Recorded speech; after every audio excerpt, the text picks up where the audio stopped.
എല്ലാവർക്കും നമസ്കാരം.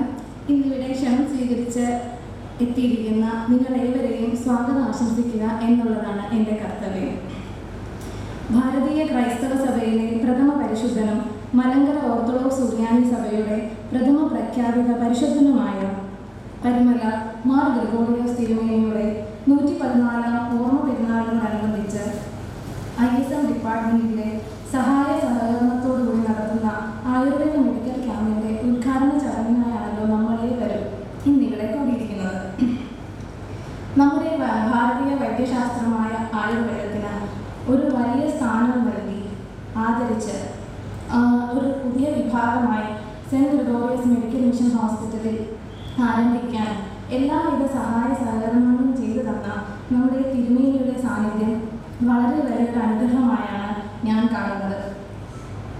നമ്മുടെ അധ്യക്ഷനും കൂടിയായ നിരണം ഭദ്രാസനത്തിലെ ഇടവക മെത്രാപ്പോളിത്തയായ അഭിവന്ദ്യ ഡോക്ടർ യുഹാനോൻ മാർ ക്രിസോസ്റ്റമോസ് മെത്രാപ്പോളിത്തയെ നിങ്ങളുടെ ഓരോരുത്തരുടെ പേരിലും എൻ്റെ വ്യക്തിപരമായ പേരിലും ഔപചാരികരുടെ പേരിൽ ഞാൻ സ്വാഗതം ആശംസിച്ചുകൊള്ളുന്നു. പത്തനംതിട്ട ജില്ലാ മെഡിക്കൽ ഓഫീസറും ആയുർവേദത്തിൻ്റെ വികസനത്തിനായി ഒരുപാട് പ്രയത്നിക്കുകയും ഇന്നിവിടെ ഇങ്ങനെയൊരു ക്യാമ്പ് നടത്താനുള്ള എല്ലാവിധ സഹായ സഹകരണങ്ങളും ചെയ്തു തരികയും ചെയ്ത ബഹുമാനപ്പെട്ട ഡോക്ടർ ഷെർലി മാത്യുവിനെ നിങ്ങളുടെ ഏവരുടെ പേരിലും ഞാൻ സ്വാഗതം ആശംസിച്ചുകൊള്ളുന്നു. ആയുർവേദ ദിനമായ ഇന്ന് ആയുർവേദ ശാസ്ത്രത്തെക്കുറിച്ച് ഒരു ബോധവൽക്കരണ ക്ലാസ് നയിക്കുന്ന Pathanamthitta chief medical officer doctor Susan P ജോണിനെയും ഏവരുടെ പേരിലും ഞാൻ സ്വാഗതം ആശംസിച്ചുകൊള്ളുന്നു. അടുത്തതായി മന്നം ആയുർവേദ കോപ്പറേറ്റീവ് മെഡിക്കൽ കോളേജിലെ ശല്യം ഡിപ്പാർട്ട്മെൻറ്റിൻ്റെ ഹെഡും ഞാൻ ഒരുപാട് ആദരിക്കുകയും ബഹുമാനിക്കുകയും ചെയ്യുന്ന എൻ്റെ ഗുരുനാഥനുമായ ഡോക്ടർ റോബിൻ ജെ തോമസിനെ ആദരപൂർവ്വം ഞാൻ സ്വാഗതം ആശംസിച്ചുകൊള്ളുന്നു. കടപ്പുറ ഗവൺമെൻറ് ആയുർവേദ ഡിസ്പെൻസറിയിലെ സീനിയർ മെഡിക്കൽ ഓഫീസറും നമ്മുടെ ബഹുമാനപ്പെട്ട പ്രിൻസച്ചൻ്റെ ഭാര്യയും ഈ ക്യാമ്പിന് വേണ്ടി എല്ലാവിധ സഹായ സഹകരണങ്ങളും ചെയ്തു തരികയും ചെയ്ത ഡോക്ടർ മോൾ എലിസബത്ത് തോമസിനെ ഞാൻ സ്വാഗതം ആശംസിച്ചുകൊള്ളുന്നു. സെന്റ് ഗ്രിഗോറിയസ് മെഡിക്കൽ മിഷൻ ഹോസ്പിറ്റലിലെ ആയുർവേദ വിഭാഗത്തിൻ്റെ ആരംഭകാര്യത്തിനായി തിരുമേനിയോടൊപ്പം പ്രയത്നിച്ച കുര്യാക്കോസ് അച്ഛനെയും പ്രിൻസ് അച്ഛനെയും പ്രയത്നം കൊണ്ടാണ് കഴിഞ്ഞ ഫെബ്രുവരി മുതൽ ആയുർവേദ വിഭാഗം സെന്റ് ഗ്രിഗോറിയസിൽ മെഡിക്കൽ മിഷൻ ഹോസ്പിറ്റലിൽ പ്രവർത്തനം ആരംഭിച്ചത്. ഇതൊരു വൻ വിജയമാക്കാൻ എല്ലാ മാർഗനിർദ്ദേശങ്ങൾ തരികയും അതൊരു വൻ വിജയമാക്കുകയും ചെയ്ത സർവോപരി എൻ്റെ ഗുരുനാഥനുമായ ഡോക്ടർ ജോൺ പി ജോർജിനെ ഞാൻ ഈ അവസരത്തിൽ സ്വാഗതം ചെയ്യുന്നു. ഇവിടെ എത്തിച്ചേർന്നിരിക്കുന്ന എല്ലാ വൈദ്യ പുരോഹിതന്മാരെയും ISM ഡിപ്പാർട്ട്മെൻറ്റിലെ എല്ലാ ഉദ്യോഗസ്ഥരെയും മറ്റു വിഭാഗങ്ങളിലെ ഉദ്യോഗസ്ഥരെയും ഈ ക്യാമ്പ് ഒരു വിജയമാക്കാൻ എത്തിച്ചേർന്നിരിക്കുന്ന എല്ലാ പൊതുജനങ്ങളെയും ഞാൻ ഇന്നിവിടെ ഹാർദവപൂർവ്വം സ്വാഗതം ആശംസിച്ചുകൊള്ളുന്നു. നന്ദി, നമസ്കാരം. ഈ സെമിനാർ ഉദ്ഘാടനം അധ്യക്ഷ പ്രസംഗം കൊണ്ട് നമ്മെ അനുഗ്രഹിക്കുന്നതിനായി അനുഗ്രഹ പ്രഭാഷണത്തിനായി അഭിനന്ദ തിരുമനസിനെ സാദരം ക്ഷണിക്കും. ദൈവ തിരുനാമത്തിന് മഹത്വം. ഈ വേദിയെ ധന്യമാക്കുന്ന എല്ലാ വിശിഷ്ട മഹൽ വ്യക്തികളെ, ഞങ്ങളെ അടുത്തും അകലെ ഇരുന്ന് ശ്രദ്ധിക്കുന്ന സർവരുമേ, ആയുർവേദത്തിൻ്റെ ABCD അറിയാൻ വയ്യാത്ത ഞാനാണ് ഇതിൻ്റെ അധ്യക്ഷ പ്രസംഗം നടത്തേണ്ടി വന്നിരിക്കുന്നത്. ഏതായാലും ആയുർവേദം വളരെ ഫലപ്രദമാണ് എന്നുള്ളത് എന്നെ ആയുർവേദപരമായ കാര്യങ്ങളിൽ ചികിത്സിക്കുന്ന ഡോക്ടർ ജോണിൻ്റെ സാന്നിധ്യത്തിൽ ഞാനത് പരസ്യമായിട്ട് പ്രഖ്യാപിക്കാനായിട്ട് ആഗ്രഹിക്കുകയാണ്. അങ്ങനെയുള്ള ചില അനുഭവങ്ങൾ കൂടിയാണ് പരുമലയിൽ ആശുപത്രിയോട് ചേർന്ന്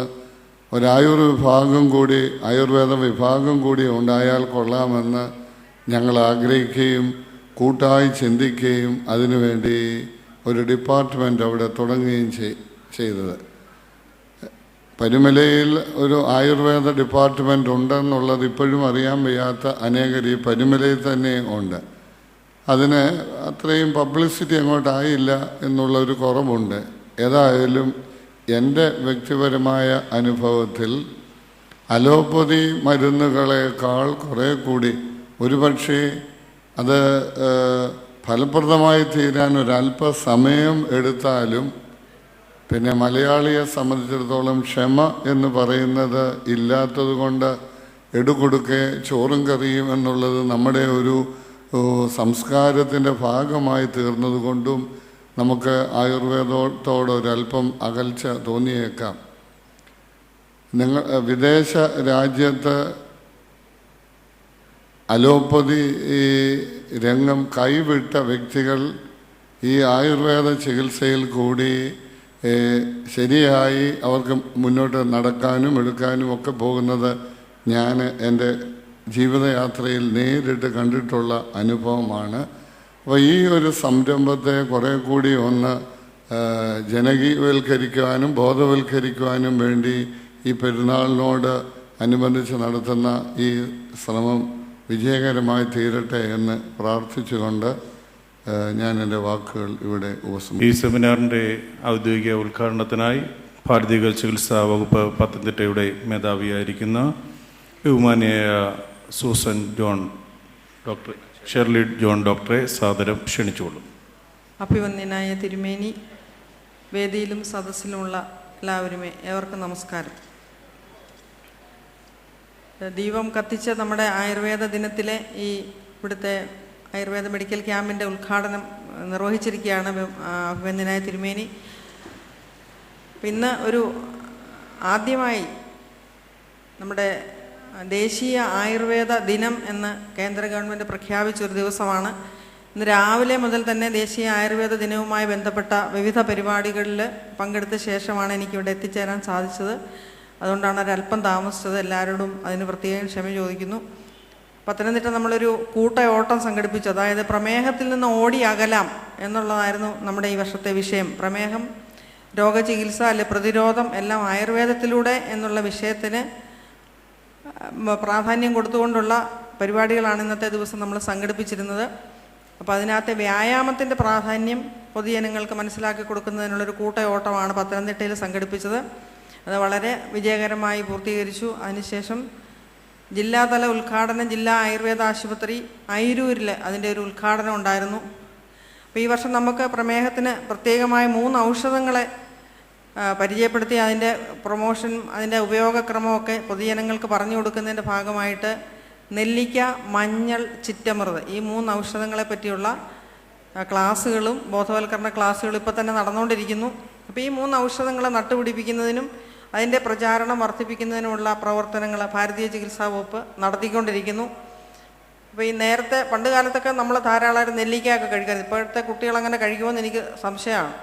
ഏതായാലും നമ്മുടെ വീട്ടിലുള്ള ചെറിയ കുട്ടികൾ, ചെറിയ പ്രായത്തിലുള്ള കുട്ടികളെ മുതൽ നെല്ലിക്ക ശീലിപ്പിക്കുന്നത് വളരെ നന്നായിരിക്കും. അത് അങ്ങനെ കഴിക്കാൻ ബുദ്ധിമുട്ടുള്ളവർക്ക് അത് വെള്ളത്തിലിട്ടിരുന്നിട്ട് അതിൻ്റെ വെള്ളം കുടിക്കാൻ കൊടുക്കുന്നതും നെല്ലിക്ക കഴിക്കുന്ന അതേ പ്രയോജനം തന്നെ കിട്ടും. അത് ഇവിടെ ഇരിക്കുന്ന എല്ലാവരും ഒന്ന് ശ്രദ്ധിച്ച് ദിവസം ഒരു നെല്ലിക്കയെങ്കിലും കുഞ്ഞുങ്ങളെ കൊണ്ട് കഴിപ്പിക്കുക എന്നുള്ളൊരു ചിട്ടയാക്കി എടുക്കുന്നത് നമുക്ക് ആരോഗ്യത്തിന് വളരെയേറെ ഗുണകരമായ ഒരു കാര്യമാണ്.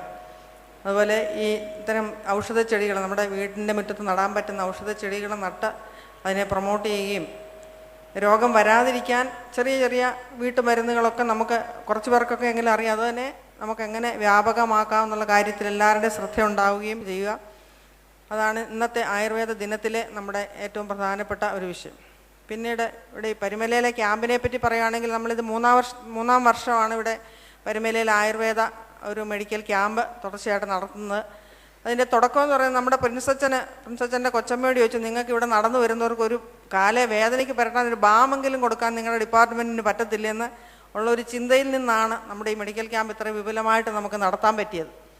അപ്പോൾ കഴിഞ്ഞ 2 വർഷങ്ങളിൽ ആയുർവേദ ഡിപ്പാർട്ട്മെൻറ്റിൽ നിന്നുള്ള മരുന്നുകൾ കുറേശ്ശെ 25,000 രൂപയുടെ മരുന്ന് ആദ്യത്തെ വർഷം, രണ്ടാമത്തെ വർഷം 56,000 രൂപയുടെ മരുന്ന്. അതും കഴിഞ്ഞിട്ട് ഈ വർഷം മുതൽ നമുക്ക് 1,00,000 മേൽ രൂപ ഡിപ്പാർട്ട്മെൻറ്റ് അനുവദിച്ച് പ്ലാൻ ഫണ്ടിലാക്കി നമ്മുടെ ക്യാമ്പ് വളരെ ഭംഗിയായിട്ട് നടത്തുന്നതിനുള്ള സൗകര്യങ്ങൾ സർക്കാർ ചെയ്തു തന്നിട്ടുണ്ട്. അതിന് വേറെ ആരോടും എനിക്ക് ഒന്നും കടപ്പാടൊന്നുമില്ല, പരുമല തിരുമേനിയോട് മാത്രം. കാരണം ഈ മണ്ണിൽ വന്ന് കുറച്ച് സമയം ഇരിക്കാനും ഈ പദയാത്രക്കാരെ കാണാൻ അവരോടുകൂടെ സഹവസിക്കാനും ഒക്കെ തിരുമേനി തന്നൊരു അവസരമായിട്ട് തന്നെയാണ് ഞാൻ ഇതിനെ കണക്കാക്കുന്നത്. അത് ദൈവത്തിൻ്റെ വലിയൊരു അനുഗ്രഹമായിട്ട് ഞാൻ കണക്കാക്കുന്നു. അത് നാൾക്ക് നാൾ വളരട്ടെ എന്നും കൂടുതൽ ആൾക്കാർക്ക്, കഴിഞ്ഞ വർഷം നമ്മൾ ഏകദേശം ഒരു 3,000 പേർക്ക് ഈ ആയുർവേദ ക്യാമ്പിൻ്റെ പ്രയോജനം കൊടുക്കാൻ സാധിച്ചു. അത് കൂടുതൽ ആൾക്കാർ അതിൻ്റെ പ്രയോജനം ഉണ്ടാക്കട്ടെ, അവർക്ക് കിട്ടട്ടെ എന്ന് പ്രാർത്ഥിക്കുന്നു. അതോടൊപ്പം നമ്മുടെ ഡിപ്പാർട്ട്മെൻറ്റിൽ കഴിഞ്ഞ വർഷമൊക്കെ നമ്മുടെ ഒരു ഡോക്ടറൊക്കെ വീട്ടിൽ തന്നെ കുറച്ച് മരുന്നൊക്കെ ഉണ്ടാക്കിക്കൊണ്ട് വന്ന് ഇവിടെ കൊടുക്കുമായിരുന്നു ചെയ്തത്. അപ്പോൾ എല്ലാവരുടെ ഒരു ആത്മാർത്ഥമായ സഹകരണം, ISN ഡിപ്പാർട്ട്മെൻറ്റിൻ്റെ ആത്മാർത്ഥമായ സഹകരണം ഇതിൻ്റെ പുറകിലുണ്ട്. ഏതായാലും ഈ വർഷത്തെ ഒരു ക്യാമ്പോടുകൂടി ഞാൻ എൻ്റെ ഔദ്യോഗിക കാലഘട്ടം അവസാനിക്കും. എന്തായാലും ഞാൻ ഇവിടെ തന്നെ ഉള്ള ആളായതുകൊണ്ട് അടുത്ത വർഷം മുതൽ ഇവിടെ ക്യാമ്പ് നടക്കുന്നതിനകത്ത് ഞാൻ വീണ്ടും സജീവമായി തന്നെ ഉണ്ടാവണമെന്നുമാണ്. കാരണം പരുമലയുടെ ചുറ്റുപാടിൽ കുറച്ച് സമയം ഇരിക്കാമെന്നുള്ളതാണ് ഞാൻ അതിനകത്ത് കൂടുതൽ പ്രയോജനമായിട്ട് കാണുന്നത്. അപ്പോൾ ഇത്രത്തോളം നടത്തുന്നതിന് പരുമല തിരുമേനിയുടെ അനുഗ്രഹവും പ്രാർത്ഥനയും എനിക്ക് വളരെയേറെ ഊർജം എൻ്റെ സർവീസിലുണ്ടായിട്ടുണ്ട്. എൻ്റെ തിരുമേനിയോട് എന്നും എനിക്ക് കടപ്പാടുണ്ടായിരിക്കും. ഇതിന് വന്ന് സഹകരിക്കുന്ന എല്ലാവരോടും കൂടുതൽ ആൾക്കാരിൽ ഇത് പ്രചരിപ്പിക്കാൻ, ഇവിടെ ഇങ്ങനെ ഒരു ഡിപ്പാർട്ട്മെൻറ്റും ഒരു മെഡിക്കൽ ക്യാമ്പും നന്നായിട്ട് നടക്കുന്നുണ്ടെന്ന് ആൾക്കാരോട് പറയാൻ ഇവിടെ എത്തിയിരിക്കുന്നവരെങ്കിലും ഒന്ന് ശ്രമിക്കുന്നത് വളരെ നന്നായിരിക്കും. ഏതായാലും ഇങ്ങനെ ഒരു അവസരവും ഇതിൻ്റെ ഒരു ചുറ്റുപാടിൽ നമുക്ക് കുറേ സമയം ഇരിക്കാനുള്ളൊരു അവസരവും തന്ന ദൈവത്തിന് നന്ദി പറഞ്ഞുകൊണ്ട് ഈ ക്യാമ്പ് ഔപചാരികമായി ഉദ്ഘാടനം ചെയ്തതായി പ്രഖ്യാപിക്കുന്നു. നന്ദി, നമസ്കാരം. ഇന്ന് മുഖ്യ ക്ലാസ് നയിക്കുന്നത് നമ്മുടെ ചീഫ് മെഡിക്കൽ ഓഫീസർ പത്തനംതിട്ടയുടെ ബഹുമാനപ്പെട്ട ഡോക്ടർ സൂസൻ ബി ജോണാണ്. ബഹുമാനപ്പെട്ട സൂസൻ ബി ജോണിനെ മുഖ്യ സന്ദേശത്തിനായി ആയുർവേദ ക്ലാസ് എടുക്കുന്നതിനായിട്ട് സാദരം ക്ഷണിക്കുന്നു. ത്രിയേക ദൈവത്തിൻ്റെ വലിയ തിരുനാമത്തിന് മഹത്വം ഉണ്ടായിരിക്കട്ടെ. നമ്മുടെ പരുമലയുടെ 114ാമത് ഓർമ്മ പെരുന്നാളിലേക്ക് കടക്കുന്ന ഈ സന്ദർഭത്തിൽ അതിൻ്റെ ഒരുക്ക ദിവസങ്ങളായിട്ട് നമ്മൾ വേർതിരിച്ചിരിക്കുന്ന ഈ ദിവസത്തിൽ പ്രത്യേകിച്ച് ദേശീയ ആയുർവേദ ദിനമായ ഇന്ന് തന്നെ ഞങ്ങൾക്ക് ഇവിടെ ഒരു സെമിനാർ നടത്തുന്നതിനും പ്രകാരം ഒരു പരിപാടി നടത്തുന്നതിനും സാധിച്ചതിൽ ദൈവത്തെ മഹത്വപ്പെടുത്തുന്നു. പുണ്യവാൻ്റെ അനുഗ്രഹം ഞങ്ങളുടെ മേലുണ്ട് എന്നുള്ളതിന് ഒരു തെളിവും ഒരു വലിയ പ്രചോദനവും ഒരു ഊർജവുമാണ് ഇന്നത്തെ ഈ ദിവസം. കഴിഞ്ഞ 3 വർഷമായിട്ട് ഭാരതീയ ചികിത്സാ വകുപ്പ് പെരുന്നാളിനോടനുബന്ധിച്ച് ക്യാമ്പ് നടത്തുന്നു. ഇത് 3ാമത്തെ വർഷം. 3ാമത്തെ വർഷം ഇവിടെ നിൽക്കുമ്പോൾ അഭിമാന നിറവിൽ, ദൈവികമായ ആ അനുഗ്രഹത്തിൻ്റെ നിറവിൽ ഞങ്ങൾക്ക് കുറച്ച് നല്ല അഭിമാനത്തോടെ സന്തോഷത്തോടെ ഇവിടെ നിൽക്കുവാൻ തക്കവണ്ണം സന്തോഷകരമായ 1-2 കാര്യങ്ങളുള്ളത് ബഹുമാനപ്പെട്ട മാഡം ഇവിടെ സൂചിപ്പിച്ചു. ഒന്ന്, നമ്മുടെ ക്യാമ്പ് 3ാമത്തെ വർഷത്തേക്ക് നമ്മൾ കടക്കുമ്പോൾ അതിന് പ്ലാൻ ഫണ്ടിൽ നിന്നും, അതായത് ഗവൺമെൻറ് ഫണ്ടിൽ നിന്നും എല്ലാ വർഷവും കൃത്യമായിട്ട് ഇതിൻ്റെ ചെലവ് വഹിക്കത്തക്കവണ്ണം ഒരു ക്രമീകരണം ബഹുമാനപ്പെട്ട മാഡം ഈ ജില്ലാ മെഡിക്കൽ ഓഫീസറായിട്ടിരുന്ന സമയത്ത് അതിന് വേണ്ട ക്രമീകരണങ്ങൾ ചെയ്ത് എഴുത്തുകൾ ചെയ്ത്, ഇനി ഞങ്ങളുടെ കാലം കഴിഞ്ഞാലും ഞങ്ങളൊക്കെ ഇവിടുത്തെ അനുഗ്രഹം കൊണ്ട് മാത്രം എന്തെങ്കിലും ആയവരാണ്. ഇവിടെ ഒന്നും നിന്നവരല്ല, ഞങ്ങളിവിടെ നിർത്തിയതാണ്. അപ്പം ഞങ്ങളുടെ ഈ ഒരു സമയത്ത് ഞങ്ങൾക്ക് പ്രവർത്തിക്കാൻ കിട്ടിയ ആ ഒരു സന്ദർഭത്തിൽ അത് വേണ്ട തരത്തിൽ ഉപയോഗിച്ച് തിരുമേനിയുടെ അനുഗ്രഹം കൊണ്ട് ആ പേപ്പറുകളെല്ലാം കൃത്യമായി എത്തി. ഇനി ഒരു വർഷവും നിന്ന് പോകാത്ത വിധത്തിൽ പ്ലാൻ ഫണ്ട് നമുക്ക് ആദ്യമായിട്ട് ഈ വർഷം അനുവദിച്ചു കിട്ടി.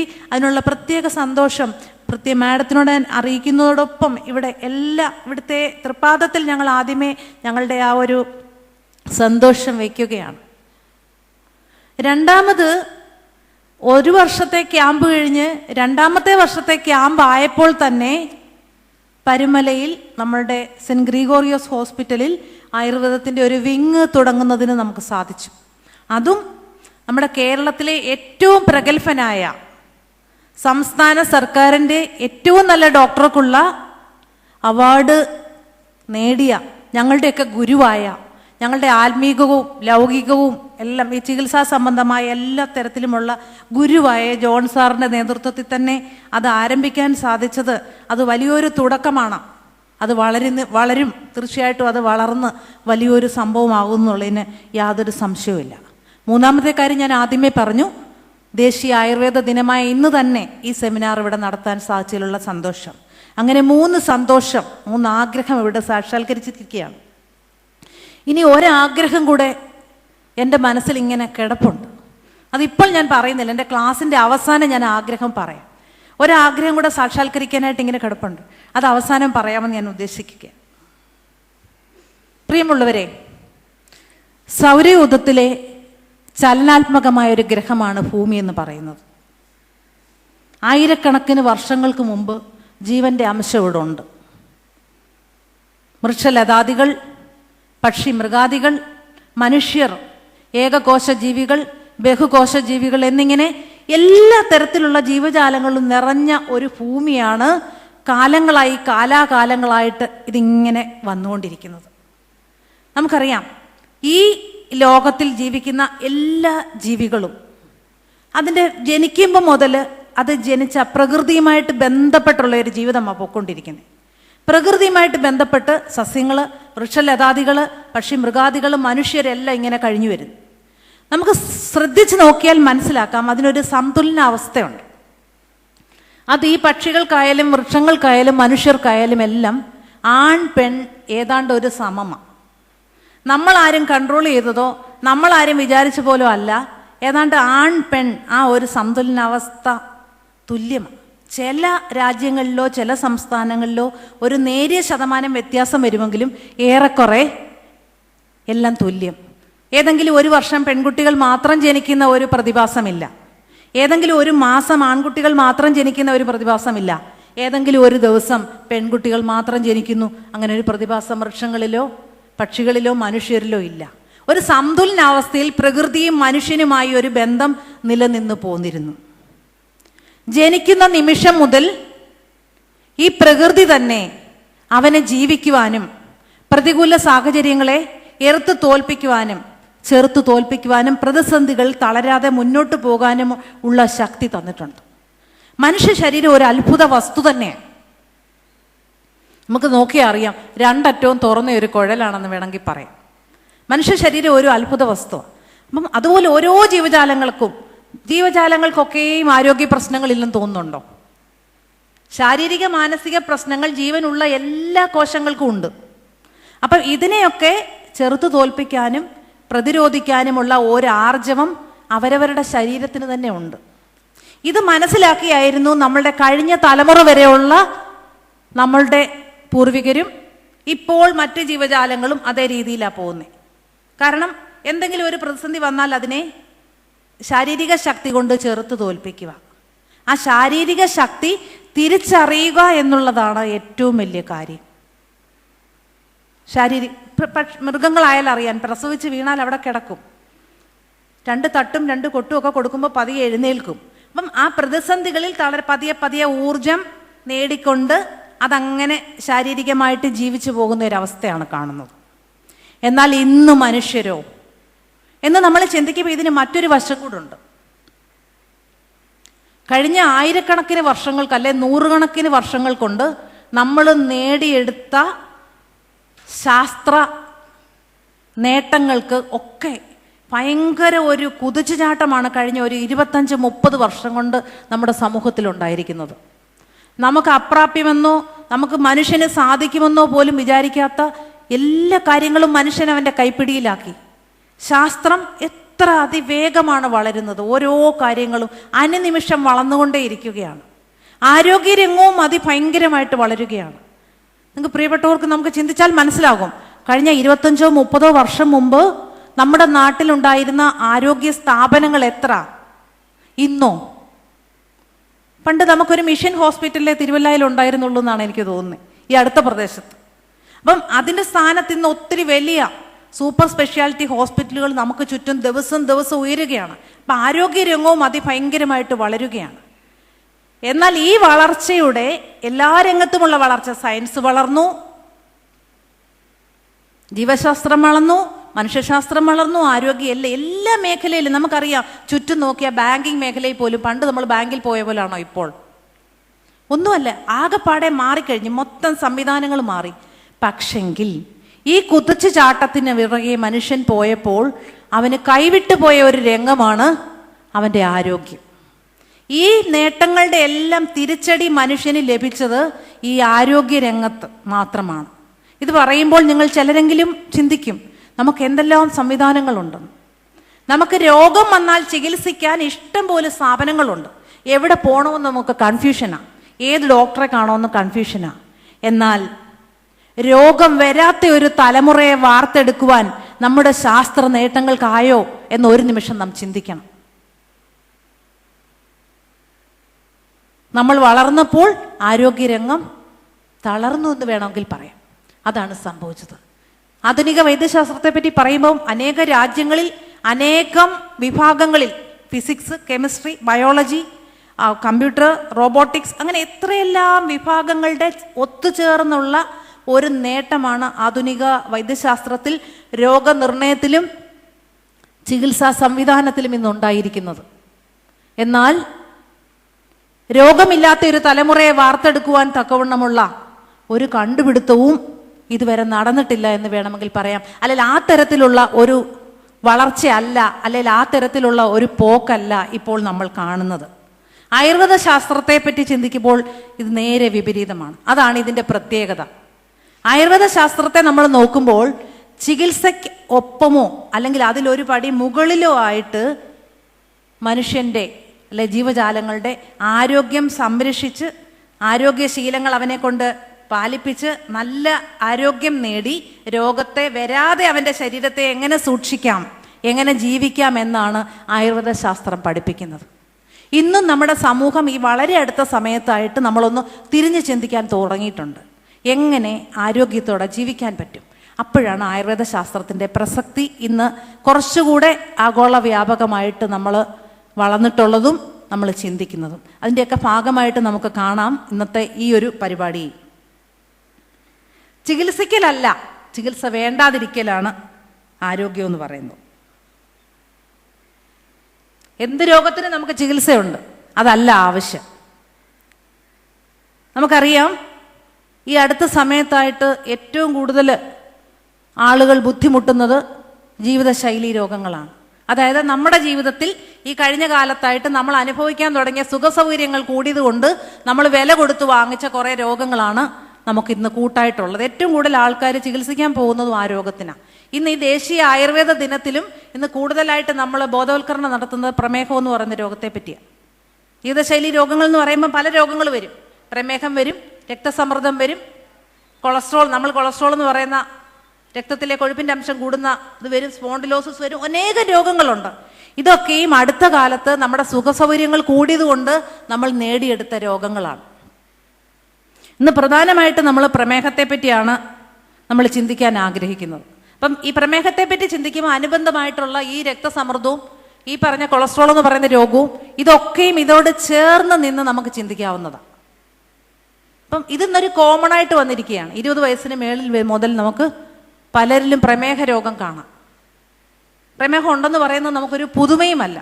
ഏതാണ്ട് 30 വയസ്സിനും 50 വയസ്സിനും ഇടയ്ക്കുള്ള 20% ആൾക്കാർ കേരളത്തിൽ പ്രമേഹ ബാധിതരുണ്ടെന്നാണ് ലേറ്റസ്റ്റ് കണക്ക് വന്നിരിക്കുന്നത്. അതും ഏറ്റവും കൂടുതൽ നമ്മുടെ ഈ പ്രദേശത്തും കോഴിക്കോട് ഭാഗത്തുമാണ്. കാരണം ഏറ്റവും കൂടുതൽ ആഹാരത്തിനും അതിൻ്റെ വ്യത്യസ്തതയ്ക്കും അതിൻ്റെ പുതുമയ്ക്കും ഏറ്റവും കൂടുതൽ പരീക്ഷണങ്ങളും നിരീക്ഷണങ്ങളും പഠനങ്ങളും എല്ലാം നടത്തുന്നതും ഏറ്റവും കൂടുതൽ ഹോട്ടലുകളുള്ളതും ഏറ്റവും കൂടുതൽ ഭക്ഷണത്തിനെ പലതരത്തിലും, അതായത് നമുക്കുള്ളതെല്ലാം കളഞ്ഞിട്ട് നമ്മൾ പുതുതിൻ്റെ പുറകെ ഓടുന്ന ഒരു തലമുറയാണ്. അപ്പോൾ ഏറ്റവും കൂടുതലുള്ളതും ഈ ഭാഗത്തുനിന്നാണ് കണക്കുകൾ തെളിയിക്കുന്നത്. എന്നാൽ നമ്മുടെ തീരപ്രദേശത്ത് പ്രമേഹത്തിൻ്റെ ഒരു തീവ്രത കുറവാണ്. ഞങ്ങൾക്ക് തന്നെ അറിയാം, ഞങ്ങൾ മെഡിക്കൽ ക്യാമ്പ് നടത്തുമ്പോൾ പത്തനംതിട്ട ജില്ലയിൽ തന്നെ ചില പ്രത്യേക സ്ഥലത്ത് കോഴഞ്ചേരി, തിരുവല്ല ഈ ഭാഗങ്ങളിലൊക്കെ നമ്മൾ ക്യാമ്പ് നടത്തുമ്പോൾ 150 പേര് വന്നാൽ അത് കൂടുതലും ഒരു 50 വയസ്സിന് മേലിലുള്ളവരാണ് വരുന്നതെങ്കിൽ നല്ലൊരു ശതമാനവും പ്രമേഹമുള്ളവരാണ്. എന്നാൽ അടുത്ത സമയത്ത് ഒരു വർഷത്തിന് മുമ്പ് ഞങ്ങൾ വെച്ചുച്ചിറ ഭാഗത്തൊരു ക്യാമ്പ് നടത്തി. വെച്ചുച്ചിറ എന്ന് പറയാൻ നിങ്ങൾക്കറിയാം, കിഴക്കൻ മലയോര സ്ഥലമാണ്. വണ്ടിയില്ല, വള്ളമില്ല. അവിടുത്തെ ഒരു ഭൂപ്രകൃതി എന്ന് പറഞ്ഞാൽ എല്ലാം കുന്നും മലയും, റോഡില്ല, ബസ്സുകളില്ല. ചിലപ്പോൾ 2 ട്രിപ്പൊക്കെ കാണും ആ റോഡിൽ കൂടെ.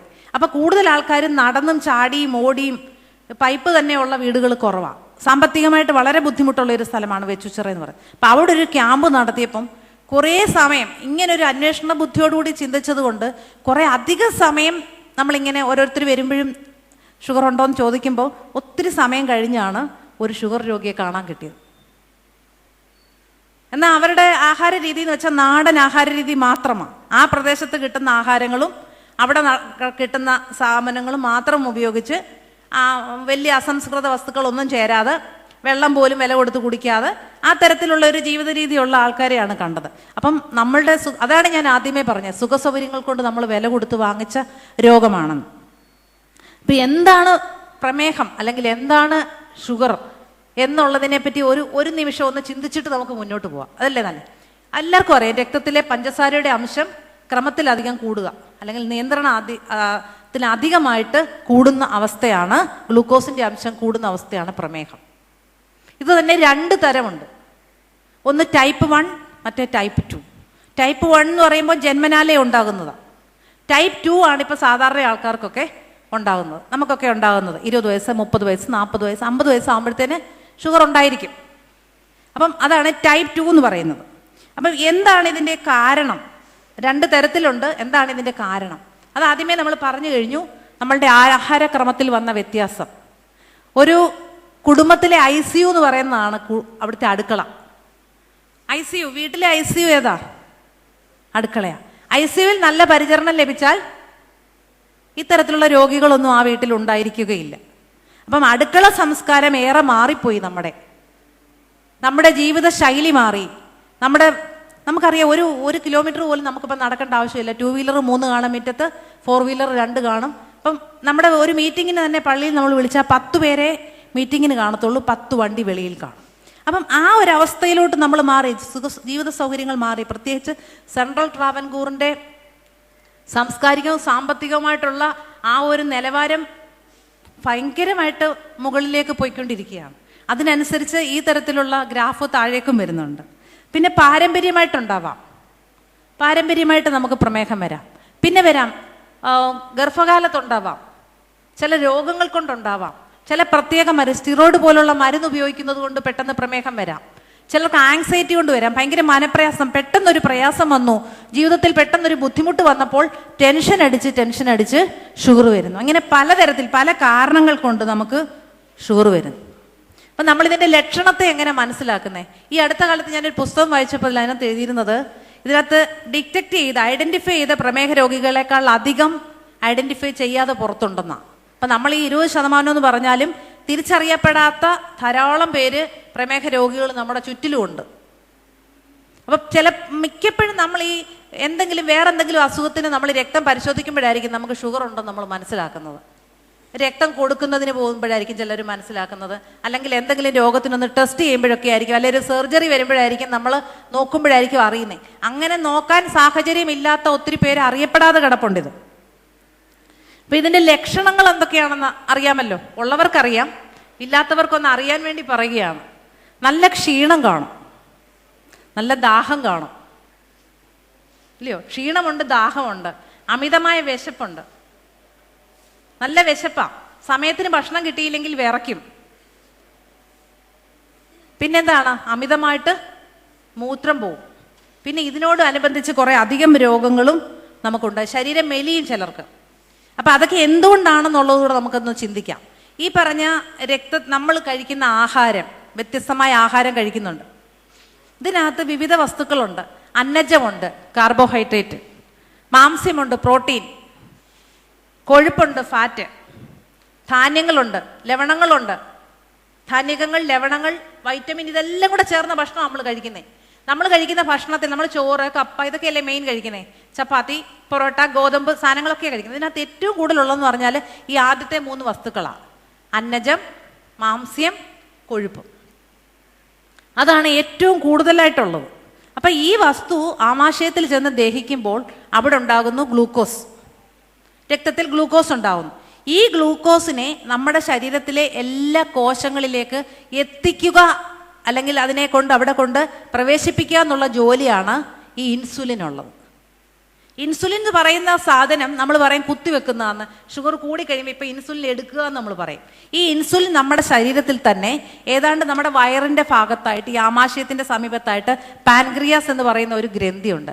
ആ ഗ്രന്ഥി ഉൽപ്പാദിപ്പിക്കുന്ന ഒരു ഹോർമോണാണ് എന്താണ്? ഇൻസുലിൻ. ഈ ഇൻസുലിൻ ഉണ്ടെങ്കിലേ നമ്മൾ ഈ കഴിച്ച ഭക്ഷണം വേണ്ട രീതിയിൽ എല്ലാ കോശങ്ങളിലും എത്തത്തുള്ളൂ. മനസ്സിലായല്ലോ? അപ്പം ഈ നമ്മൾ ഭക്ഷണം കഴിക്കുന്നു, നമ്മുടെ ശരീരത്തിൽ രക്തത്തിനകത്ത് ഗ്ലൂക്കോസ് വരുന്നു. ഈ ഇൻസുലിൻ ഇതിനെ വേണ്ട സ്ഥലത്തെല്ലാം കൊണ്ട് എത്തിക്കുമ്പോൾ എന്തു പറ്റും? ശരീരത്തിൽ ഇതൊരു സന്തുലനാവസ്ഥയിൽ പോകും. എന്നാൽ ചില സന്ദർഭത്തിൽ ഈ ഇൻസുലിൻ്റെ പ്രവർത്തനക്ഷമത കൊണ്ടോ അല്ലെ ഇതിൻ്റെ എന്തെങ്കിലും ഒരു വൈകല്യം കൊണ്ടോ പ്രവർത്തന കുറവ് കൊണ്ടോ അല്ലെ പൂർണ്ണമായി ഉൽപ്പാദിപ്പിക്കാത്തത് കൊണ്ടോ ഈ ഉണ്ടാകുന്ന ഗ്ലൂക്കോസ് കോശങ്ങളിൽ എത്താൻ സാധിക്കാതെ വരുന്നു. ആ സമയത്ത് എന്തു പറ്റും? രക്തത്തിൽ ഗ്ലൂക്കോസിന്റെ അംശം കൂടും. ഇതാണ് പ്രമേഹം. അപ്പൊ രക്തത്തിൽ ഗ്ലൂക്കോസിന്റെ അംശം കൂടുമ്പോൾ എന്ത് ചെയ്യുമെന്നറിയാമോ? നമുക്ക് വൃക്കകളുണ്ട്, കിഡ്നി, ഇതിനെ പുറത്തേക്ക് തള്ളാൻ ശ്രമിക്കും. അപ്പൊ മൂത്രത്തിൽ കൂടി എന്ത് പോവും? ഇത് പുറത്തേക്ക് പോകാൻ ഒരു ശ്രമം ബോഡി തന്നെ നടത്തും. ഞാൻ ആദ്യമേ പറഞ്ഞല്ലോ, എന്തിനേയും ചെറുത്ത് തോപ്പിക്കാനുള്ള ഒരു ശക്തി നമ്മുടെ ശരീരത്തിനുണ്ട്. എന്ത് പ്രതിസന്ധി വന്നാലും അതിനെ ചെറുത്ത് തോപ്പിക്കാൻ ഒരു ശക്തിയുണ്ട്. പക്ഷെ നമ്മൾ അതിനെ തിരിച്ചറിയാതെ പോയി എല്ലാത്തിനും ചികിത്സ എന്ന് കുടയുന്നത് കൊണ്ട് കുറെ കഴിയുമ്പോൾ അതങ്ങ് മൗനമായി ഇരിക്കുന്നു എന്നുള്ളതേ ഉള്ളൂ നമ്മുടെ ശരീരത്ത്. അപ്പം ഈ വൃക്കകൾ ഇതിനെ പുറത്തേക്ക് തള്ളും മൂത്രത്തിൽ കൂടെ. അപ്പം അമിതമായിട്ട് മൂത്രം പോകും. അമിതമായിട്ട് മൂത്രം പോകുമ്പോൾ എന്ത് സംഭവിക്കും? ഭയങ്കര പരവേശവും ദാഹവും നമുക്ക് ഉണ്ടാവും. ഭയങ്കര പരവേശവും ദാഹവും ഉണ്ടാവും. അപ്പം എന്താണ്? ഭക്ഷണം കഴിച്ചു, പക്ഷേ ഈ ഭക്ഷണം കഴിച്ചു കഴിഞ്ഞപ്പോൾ ഉണ്ടായ ഗ്ലൂക്കോസ് വേണ്ട കോശങ്ങളിൽ എത്തിയിട്ടില്ല. അപ്പൊ കോശങ്ങൾക്ക് കിട്ടിയിട്ടുണ്ടോ? ഇല്ല. കോശങ്ങൾക്ക് ഇത് കിട്ടാത്തപ്പം കോശങ്ങൾക്ക് ക്ഷീണം വരുമ്പോൾ അവരെന്തു ചെയ്യും? നമുക്ക് എന്ത് തോന്നും? വിശപ്പ് തോന്നും. കോശങ്ങൾക്ക് ഇത് കിട്ടാതെ വരുമ്പം വിശപ്പ് തോന്നും. അപ്പം നമ്മൾ എന്ത് കഴിക്കും? ഭക്ഷണം കഴിക്കും. ഈ കഴിക്കുന്ന ഭക്ഷണം എന്തുവാ? ഭക്ഷണം നമ്മൾ അമിതമായിട്ട് വിശക്കും, നമ്മൾ കഴിക്കും. പക്ഷെങ്കിൽ എത്തേണ്ടടുത്ത് എത്തുന്നുണ്ടോ? ഇല്ല. ഇത് ഒരു പരിധി വരെ മൂത്രത്തിൽ കൂടി പോകും, ബാക്കി എന്ത് ചെയ്യും? രക്തത്തിൽ അങ്ങനെ കിടക്കും. ഇതാണ് നമ്മൾ ഇപ്പം അനുഭവിക്കുന്ന ഈ പ്രമേഹത്തിൽ നമുക്കുണ്ടാകുന്ന ആ ഒരു അവസ്ഥ എന്ന് പറഞ്ഞാൽ ഇപ്പോൾ ഇതാ. അപ്പം ഇത് നമ്മൾ എങ്ങനെ തിരിച്ചറിയും? നമുക്കിതുണ്ടോ ഇല്ലയോ നമ്മൾ പരിശോധന നടത്തത്തില്ലേ?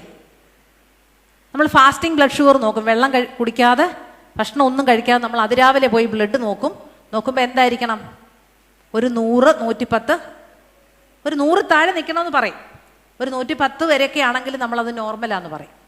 ഭക്ഷണം കഴിച്ചിട്ട് നോക്കിയാലോ ഒരു 150 താഴെ നിൽക്കണം.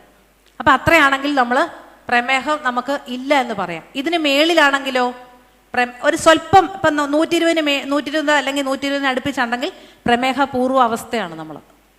അതായത് വരാൻ സാധ്യതയുണ്ട്, ഏത് നിമിഷവും വരാം അറ്റാക്ക്. അപ്പം നമ്മൾ ശ്രദ്ധിക്കാനുള്ള ഒരു ഇതാണ് ആദ്യമേ ശരീരത്തിന് തരുന്നത്. അത് അധികമായി കഴിഞ്ഞാൽ നമ്മൾ ഭക്ഷണം കഴിച്ചിട്ട് 200-ലധികം ഒക്കെ ഉണ്ടെങ്കിൽ തീർച്ചയായിട്ടും നമ്മൾ പ്രമേഹ രോഗിയാണ്. അതിന് ചികിത്സ തേടണം. ഞാൻ ആദ്യമേ പറയുന്ന കാര്യം ഞാൻ വീണ്ടും ഒന്നുകൂടെ ഓർപ്പിക്കുക. ഏത് രോഗത്തെയും ചെറുത്ത് തോൽപ്പിക്കാനുള്ള കഴിവ് നമ്മളുടെ ഈ ശരീരത്തിനുണ്ട്. ഈ പ്രകൃതി അത് തന്നിട്ടുണ്ട്. അതാണ് ഈ മൃഗങ്ങളും പക്ഷികളും എല്ലാം അനുവർത്തിച്ചു പോരുന്നത്. മൃഗങ്ങളും പക്ഷികളും എല്ലാം അപ്രകാരം തന്നെ അവരാർക്കും പ്രത്യേകിച്ച് ക്ലിനിക്കോ സൂപ്പർ സ്പെഷ്യാലിറ്റി ഹോസ്പിറ്റലുകളിലോ ഒന്നും പോകുന്നില്ല. അവരുടെ ഒന്നും വംശനാശം മനുഷ്യന്റെ പ്രത്യക്ഷമായോ പരോക്ഷമായോ ഉള്ള ഇടപെടലുകൾ ഒന്നുമില്ലെങ്കിൽ ഇതിൻ്റെയൊക്കെ ജനറേഷൻ അങ്ങനെ തന്നെ തുടരുന്നുമുണ്ട്. എന്നും കണ്ട് ചികിത്സ വേണ്ട എന്നല്ല, നമുക്ക് നമ്മുടെ ശരീരത്തിന് പ്രവർത്തിക്കാൻ നമ്മളൊരു അവസരം കൊടുക്കണം. പ്രമേഹത്തിന്റെ ആദ്യ അവസ്ഥ നമ്മൾ ഐഡന്റിഫൈ ചെയ്തിട്ട് വിത്തിൻ ഡേയ്സ് അല്ലെങ്കിൽ മന്ത്സ് ആയിട്ടുള്ളെങ്കിൽ നമുക്ക് ഒരു പരീക്ഷണം നടത്താം.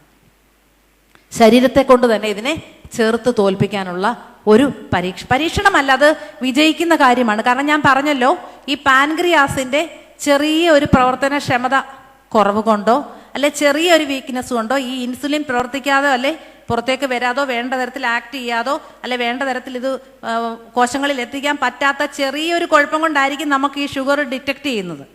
അപ്പൊ ചെറിയൊരു സ്റ്റിമുലേഷൻ കൊടുത്താൽ, ചെറിയ രീതിയിൽ നമുക്ക് ചില വ്യത്യാസങ്ങൾ നമ്മുടെ ജീവിതക്രമത്തിൽ വരുത്തിയാൽ, നമ്മുടെ ഭക്ഷണക്രമത്തിൽ വരുത്തിയാൽ, നമ്മുടെ വ്യായാമ ഘടനയിൽ വരുത്തിയാൽ നമുക്ക് ഈ പാൻക്രിയാസിനെ സ്റ്റിമുലേറ്റ് ചെയ്തുകൊണ്ട് ഇൻസുലിൻ്റെ ഉൽപ്പാദനം കൂട്ടിക്കൊണ്ട് സ്വാഭാവികമായിട്ട് ശരീരത്തെ കൊണ്ട് തന്നെ ഈ രോഗത്തെ ചെറുത്ത് തോൽപ്പിച്ചു പോകുവാൻ നമുക്ക് സാധിക്കാം.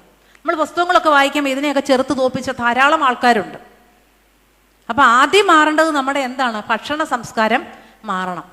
ഭക്ഷണത്തിൽ എന്തൊക്കെ കഴിക്കാം, എന്തൊക്കെ കഴിക്കാൻ പാടില്ല, എന്തൊക്കെ കഴിക്കാം, എന്തൊക്കെ കഴിക്കാൻ പാടില്ല. ഷുഗർ ആകുമ്പോൾ നമ്മൾ ആദ്യം ചോദിക്കുന്നതാണ്, ചോറുണ്ണാമോ? എനിക്ക് ചോറുണ്ണാമോ? ചോറുണ്ണാൻ കൊതിയാ. ഇപ്പം ചോറുണ്ണാമോ എന്ന് ചോദിക്കും. ചോറ് കഴിക്കാം.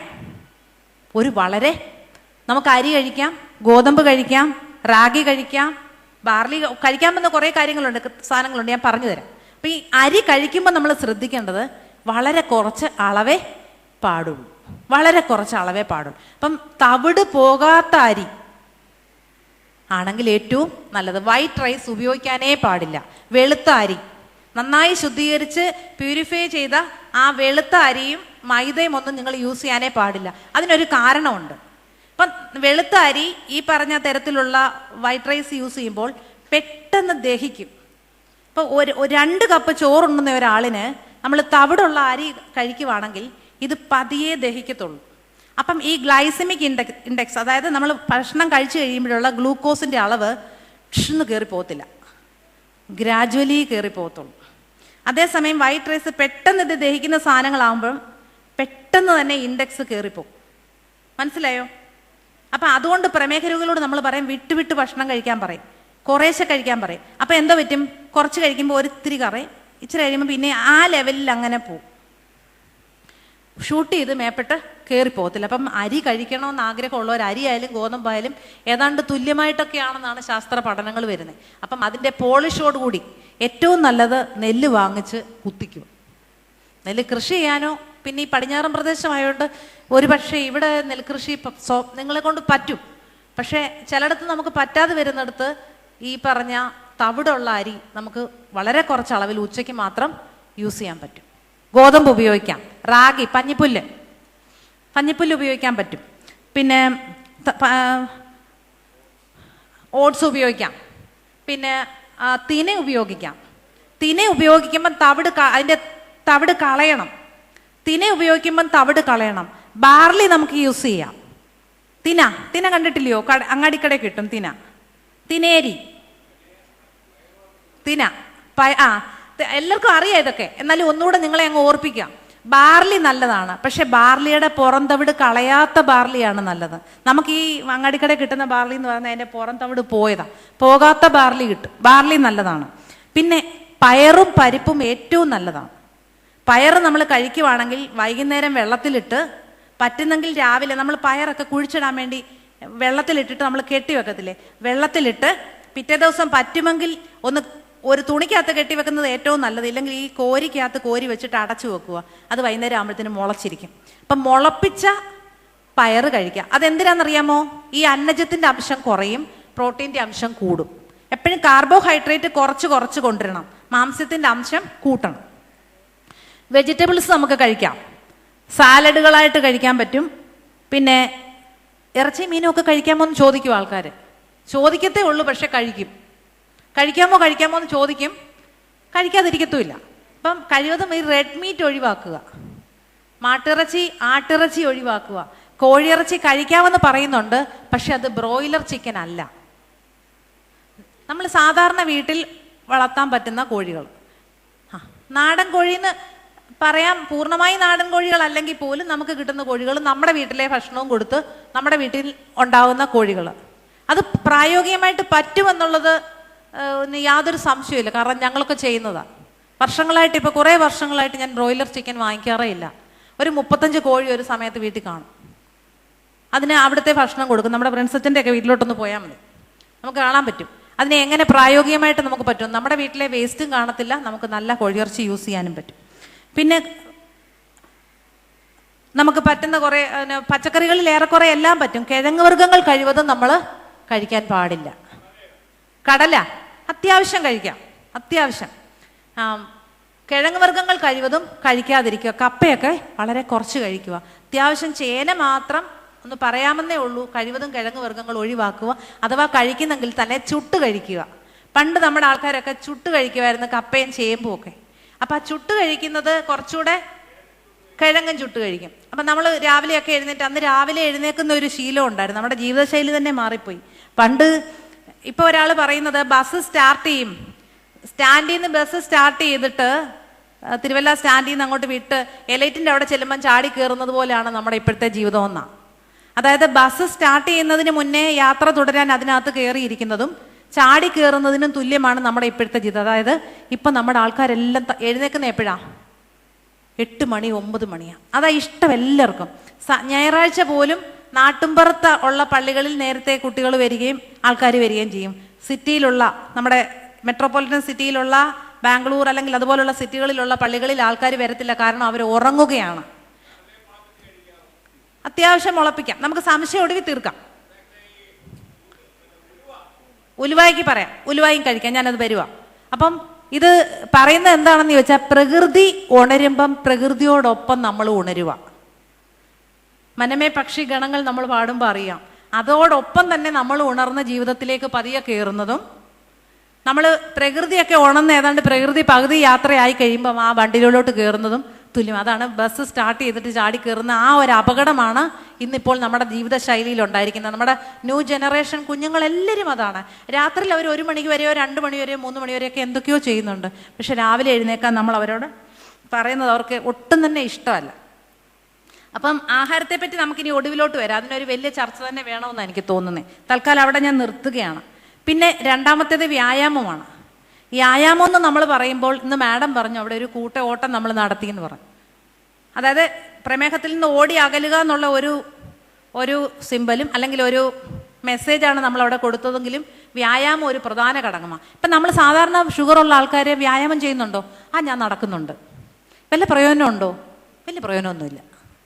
ആദ്യമൊക്കെ ഇച്ചിരി ഉണ്ടായിരുന്നു, ഇപ്പം വലിയ പ്രയോജനമൊന്നുമില്ല. വെറുതെ നടക്കുക. കാലിൻ്റെ മുട്ട് തേയ്മാനമുണ്ട്, ഇപ്പം നല്ല വേദനയുണ്ട്, അതുകൊണ്ട് നടക്കണോ ഡോക്ടറെ എന്ന് ചോദിക്കും.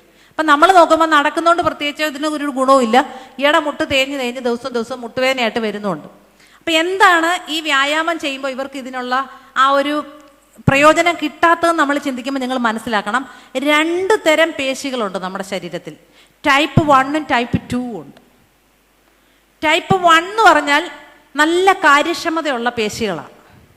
അവർക്ക് ഇന്ധനം കുറച്ച് മതി. കാര്യക്ഷമതയുള്ള മസിലാണ്, ഇന്ധനം കുറച്ച് മതി അവർ വർക്ക്. അവരാണെങ്കിൽ വളരെ സ്ലോ ആയിട്ട് കോൺട്രാക്ഷൻ നടത്തുന്ന ആ ഒരു വിഭാഗത്തിൽപ്പെടുന്ന ആൾക്കാരാണ്. കാര്യക്ഷമത കൂടുതലാണ്, ഇന്ധനം കുറച്ച് മതി.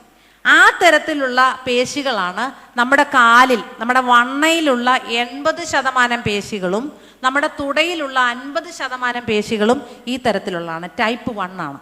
അവർക്ക് വലിയ ഇന്ധനം വേണ്ട. അതായത് നിങ്ങൾ എത്ര കിടന്ന് നടന്നാലും അവർക്ക് ഇത്ര ഇന്ധനം മതി. അതായത് നമ്മുടെ ശരീരത്തിലെ അധികമുള്ള ഗ്ലൂക്കോസും നമ്മുടെ കൊഴുപ്പും വളരെ കുറച്ച് അവർ ഉപയോഗിക്കത്തുള്ളൂ. അതേസമയം ടൈപ്പ് 2 പേശികൾ നമ്മുടെ അപ്പർ ബോഡി മസിൽസ്, അതായത് നമ്മുടെ നെഞ്ച്, വയറ്, ഷോൾഡർ, ഈ ഭാഗത്തുള്ള മസിൽസ് ടൈപ്പ് 2 ആണ്. അവർക്ക് കൂടുതൽ ഇന്ധനം വേണം. അപ്പം അതുകൊണ്ട് എന്ത് ചെയ്യണം? വ്യായാമം ചെയ്യുമ്പം വെറുതെ നടന്നാൽ ഇത് കത്തിപ്പോകത്തില്ല. ഈ ഗ്ലൂക്കോസും പോകത്തില്ല, ഈ കൊഴുപ്പും പോകത്തില്ല. നമ്മൾ നന്നായിട്ട് കഴുത്തും വയറും എക്സസൈസ് ഉള്ള നല്ല വ്യായാമം, അത് നടക്കുന്ന ജോഗിങ് പോലെ പോയാൽ കൊള്ളാം. സൈക്ലിങ് നല്ലതാണ്. പിന്നെ കുറച്ച് കഴിയുമ്പോൾ കൈയും കാലും എല്ലാം അനക്കി അങ്ങ് നടക്കുവാണെങ്കിൽ കൂടുതൽ പ്രയോജനം ചെയ്യും. അപ്പം യോഗ നമുക്ക് നന്നായിട്ട് പറയാൻ പറ്റും. യോഗ തന്നെ വെറുതെ കുത്തിയിരുന്ന് ചെയ്തതുകൊണ്ട് കാര്യമില്ല. നന്നായി വയറ് പിഴിയുന്ന തരത്തിലുള്ള, അതായത് നമ്മളിപ്പോൾ ഇങ്ങനെ നിന്നിട്ട് പൂർണ്ണമായിട്ട് ബാക്കിലോട്ട് ഇങ്ങനെ വളഞ്ഞ് 2 വശത്തോട്ടും വളഞ്ഞ് ഒരുമാതിരി തോർത്ത് പിഴിയുന്നത് പോലെ നമ്മുടെ വയറിലെ മസിൽസിന് നല്ലതായിട്ട് പ്രയോജനം കിട്ടുന്ന തരത്തിലുള്ള വ്യായാമങ്ങൾ ചെയ്തെങ്കിൽ മാത്രമേ ഇത് കുറയത്തുള്ളൂ. ഇപ്പം മനസ്സിലായല്ലോ എന്താണ് നടന്നിട്ട് ഇത് കുറയാഞ്ഞെന്ന്. പിന്നെ പറ്റും നമുക്ക് വെറുതെ കട്ടിലേക്ക് കിടന്നുകൊണ്ടോ താഴെ ഒരു പായ വിരിച്ചിട്ടോ ഒരു കാർപ്പറ്റ് ഇട്ടിട്ടോ കമന്ന് കിടന്നിട്ട് നമുക്കിതാ പാമ്പിനെ പോലെ നമ്മുടെ മധ്യശരീരം പോലെ മേളിലോട്ട് ഇങ്ങനെ പൊങ്ങാൻ പറ്റും, 2 വശത്ത് കൈ വെച്ചിട്ട്. അപ്പം ഇത് ഓർത്തോണം, ഇത് വർത്തമാനം പറഞ്ഞുകൊണ്ടോ ഭാര്യയെ ചീത്ത വിളിച്ചതുകൊണ്ടോ ചെയ്തുകൊണ്ട് കാര്യമല്ല, അല്ലെങ്കിൽ മക്കളെ വഴക്ക് പറഞ്ഞുകൊണ്ടല്ല ചെയ്യേണ്ടത്. ഇതൊരു ബ്രീത്തിങ് എക്സസൈസും കൂടാണ്. അതായത് നമ്മൾ ശ്വാസം അകത്തേക്ക് വലിച്ചുകൊണ്ട് പൊങ്ങുകയും പുറത്തേക്ക് വിട്ടുകൊണ്ട് താഴുകയും. അത് തിരിച്ചും ചെയ്യാം. നമ്മൾ മലന്ന് കിടന്നുകൊണ്ട് വേണമെങ്കിലും നമുക്ക് പകുതി ഭാഗം മേപ്പെട്ട് പൊക്കാൻ പറ്റും. അപ്പോഴും നമ്മൾ അകത്തേക്ക് ശ്വാസം വലിച്ചുകൊണ്ട് പൊങ്ങുക, പുറത്തേക്ക് വിട്ടുകൊണ്ട് താഴുക. തിരിച്ച് നമ്മുടെ താഴ്ഭാഗവും അതുപോലെ പൊക്കാൻ പറ്റും. അപ്പം അങ്ങനെ നമ്മുടെ വയറിൻ്റെയും നെഞ്ചിൻ്റെയും ഈ പറഞ്ഞ ഷോൾഡറിൻ്റെയും മസിൽസിന് നല്ല എക്സസൈസ് കിട്ടിയെങ്കിൽ മാത്രമേ ഈ വ്യായാമം കൊണ്ടുള്ള പൂർണ്ണ പ്രയോജനം നമുക്ക് കിട്ടത്തുള്ളൂ. പിന്നെ നമ്മൾ ഇന്നിവിടെ പ്രധാനമായിട്ട് സമയം പോകുന്നു, ഇന്നിവിടെ ഒരു വലിയ ഒരു ക്ലാസ്സിനുള്ളൊരു വേദി അല്ലെന്നും അതിനുള്ള ഒരു അവസരമല്ലെന്നും എനിക്ക് നല്ല തിരിച്ചറിവുണ്ട്. ഞാൻ എത്രയും പെട്ടെന്ന് നിർത്താം. ഇത് നമ്മൾ പ്രധാനമായിട്ട് ഇന്ന് ഈ പ്രമേഹത്തെ പറ്റി നമ്മൾ ചിന്തിക്കുമ്പോൾ 3 ഔഷധങ്ങളുടെ കാര്യം മാഡം ഒന്നിവിടെ സൂചിപ്പിച്ചു. അത് ഇൻട്രൊഡ്യൂസ് ചെയ്യുന്ന 3 ഔഷധങ്ങളാണ്. 1 നെല്ലിക്ക, 2 മഞ്ഞൾ, 3 അമൃത്. നെല്ലിക്കയാണ് നമ്മൾ ഏറ്റവും കോമൺ ആയിട്ട് പറയുന്നത്. പ്രമേഹം തുടങ്ങുമ്പോഴേ നമ്മൾ സാധാരണഗതി നെല്ലിക്ക നീര് കുടിക്കും. ഒരു കാര്യം സത്യമാണ്, നമുക്ക് വലിയ വിഷമില്ലാതെ കിട്ടുന്ന ഒരു ഫലവും ഏതാണ്ട് നെല്ലിക്കയാണെന്ന് പറയാം. ഇല്ലായിക കാണത്തില്ല, എന്നാലും വലിയ വിഷമില്ലാതെ നമുക്ക് കിട്ടുന്ന സാധനമാണ് നെല്ലിക്ക. നമ്മൾ സാധാരണ കഴിക്കുന്നത് എങ്ങനെയാ? നെല്ലിക്ക രാവിലെ ഒരു 4 നെല്ലിക്ക കീറി കുരു കളഞ്ഞിട്ട് അടിച്ച് അത് പിഴിഞ്ഞ് നീരാണ് നമ്മൾ സാധാരണ കുടിക്കുന്നത്. നെല്ലിക്കായ്ക്ക് നല്ല ഫൈബർ ഉണ്ട്. നെല്ലിക്കായ്ക്ക് വൈറ്റമിൻ സിയുടെ ഏറ്റവും വലിയ ഉറവിടമാണ് നെല്ലിക്ക. അതുകൊണ്ട് തന്നെ ക്ഷീണം, ഞാൻ പറഞ്ഞല്ലോ ഷുഗർ രോഗികൾക്ക് നല്ല ക്ഷീണം കാണും. ആ ക്ഷീണം അകറ്റാൻ ഏറ്റവും നല്ലതാണ് ഈ നെല്ലിക്ക. പിന്നെ ഏറ്റവും ഒരു ഗുണം കൂടെ ഉണ്ട്, നല്ല ലാക്സേറ്റീവാണ്, നന്നായി വയറൊഴിഞ്ഞു പോകും. കോൺസ്റ്റിപ്പേഷൻ, നമുക്ക് വയറൊഴിഞ്ഞ് പോകാത്തൊരവസ്ഥ ഉണ്ടാകും. ഈ നെല്ലിക്ക നീരോ നെല്ലിക്കയുടെ പൊടിയോ ചെല്ലുമ്പോൾ നമുക്ക് നന്നായിട്ട് മോഷൻ പോവുകയും ചെയ്യും. അപ്പോൾ ഇത് എങ്ങനെയാണ് ഇത് വർക്ക് ചെയ്യുന്നത്? ഒരു എലാജിക് ആസിഡ് എന്ന് പറയുന്ന ഒരു വസ്തു നമ്മുടെ നെല്ലിക്കയിലുണ്ട്. ഇത് പാൻക്രിയാസിലെ ബീറ്റാ സെല്ലിനെ സ്റ്റിമുലേറ്റ് ചെയ്യുകയും ഇൻസുലിൻ്റെ പ്രവർത്തനത്തെ ത്വരിതപ്പെടുത്തുകയും ചെയ്തുകൊണ്ടാണ് നെല്ലിക്ക ആക്ട് ചെയ്യുന്നത്. പിന്നെ വൈറ്റമിൻ സി ധാരാളമുണ്ട് ഇതിനകത്ത്. ക്രോമിയം, സിങ്ക്, ഇതൊക്കെ ധാരാളമുണ്ട് നെല്ലിക്കയ്ക്കകത്ത്. ഈ ക്രോമിയവും ഈ പറഞ്ഞ പാൻക്രിയാസിൻ്റെ പ്രവർത്തനത്തെ ത്വരിതപ്പെടുത്തി ഇൻസുലിനെ കൂടുതലായിട്ട് റിലീസ് ചെയ്യുകയും ഈ ഗ്ലൂക്കോസിൻ്റെ അളവിനെ രക്തത്തിൽ കുറയ്ക്കാൻ സാധിക്കും. അങ്ങനെയാണ് ഇത് ആക്ട് ചെയ്യുന്നത് ഈ നെല്ലിക്ക. അപ്പം ഇത് ഇങ്ങനെ ജ്യൂസായിട്ടാണ് സാധാരണ നമ്മൾ കുടിക്കുന്നത്. അല്ലാതെ മാഡം പറഞ്ഞ പോലെ നമുക്ക് വെറുതെ തിന്നാം. ഇപ്പം വടക്കോട്ടൊക്കെ ചെന്നാൽ തേൻ നെല്ലിക്ക കിട്ടും, തേനിനകത്തിട്ട നെല്ലിക്ക കിട്ടും. തേനും നമുക്ക് അങ്ങനെ അങ്ങ് ഷുഗർ കുറയ്ക്കുമെന്ന് പറയാൻ പറ്റത്തില്ല, തേനും നമ്മൾ യൂസ് ചെയ്യാൻ പറയുന്നില്ല. അപ്പം കുട്ടികൾക്കൊക്കെ ഇതില്ലാത്തവർക്ക് നമുക്ക് നെല്ലിക്ക കൊടുക്കുമ്പം തേനിനകത്ത് ഇട്ട് കൊടുക്കാം, വെറുതെ വെള്ളത്തിലിട്ട് കൊടുക്കാം, തിന്നാൻ അവരെ പ്രേരിപ്പിക്കാം. എന്ത് സാധനവും നമ്മൾ കഴിച്ചു തുടങ്ങുമ്പോൾ അതങ്ങ് ഇഷ്ടപ്പെടും. കട്ടൻ കാപ്പി നമ്മൾ ആലോചിച്ച് നോക്കിയാൽ കട്ടൻ കാപ്പിയുടെ രുചി എന്താ? ആദ്യമായി കട്ടൻ കാപ്പി കൊടുക്കുന്ന ഒരാളിൻ്റെ മുഖം ഒന്ന് ശ്രദ്ധിച്ച് നോക്കിയാൽ അറിയാം. നന്നാ വിഷമിച്ചേ കുടിക്കത്തുള്ളൂ. പക്ഷേ കട്ടൻ കാപ്പി കുടിച്ചു തുടങ്ങിയാലോ നമുക്കതില്ലാതെ ജീവിക്കാൻ പറ്റത്തില്ല. എന്ന് പറഞ്ഞ പോലെ ഏത് സാധനവും നമ്മളൊന്ന് ശീലിപ്പിച്ചാൽ, അടുത്ത ജനറേഷനെ നമ്മളത് ശീലിപ്പിക്കുകയാണെങ്കിൽ നമുക്കത് നന്നായിട്ട് കൊണ്ടുപോകാൻ പറ്റും. പിന്നുള്ളത് മഞ്ഞളാണ്. അതിനകത്തുള്ളത് കുർക്കുമിൻ എന്ന് പറയുന്ന ഒരു വസ്തു. മഞ്ഞളിനകത്തെ കുർക്കുമിൻ എന്ന് പറയുന്ന ഒരു ഘടകമാണ് നമ്മുടെ ഹ്യൂമൻ പാൻക്രിയാറ്റിക് അമ്ലേസ്, അതായത് പാൻക്രിയാസുമായിട്ട് ബന്ധപ്പെട്ടുള്ള പ്രവർത്തനം നടത്തിയിട്ട് ഈ പറഞ്ഞ ഇൻസുലിൻ്റെ അളവിനെ കൂട്ടി ഗ്ലൂക്കോസിൻ്റെ അളവിനെ കുറയ്ക്കുന്നു. അങ്ങനെയാണ് മഞ്ഞളും നമ്മൾ ഉപയോഗിക്കുന്നത്. നമുക്കറിയാം മഞ്ഞൾ ഏറ്റവും നല്ല ഒരു ആൻറ്റി അലർജിക്കും കൂടെ.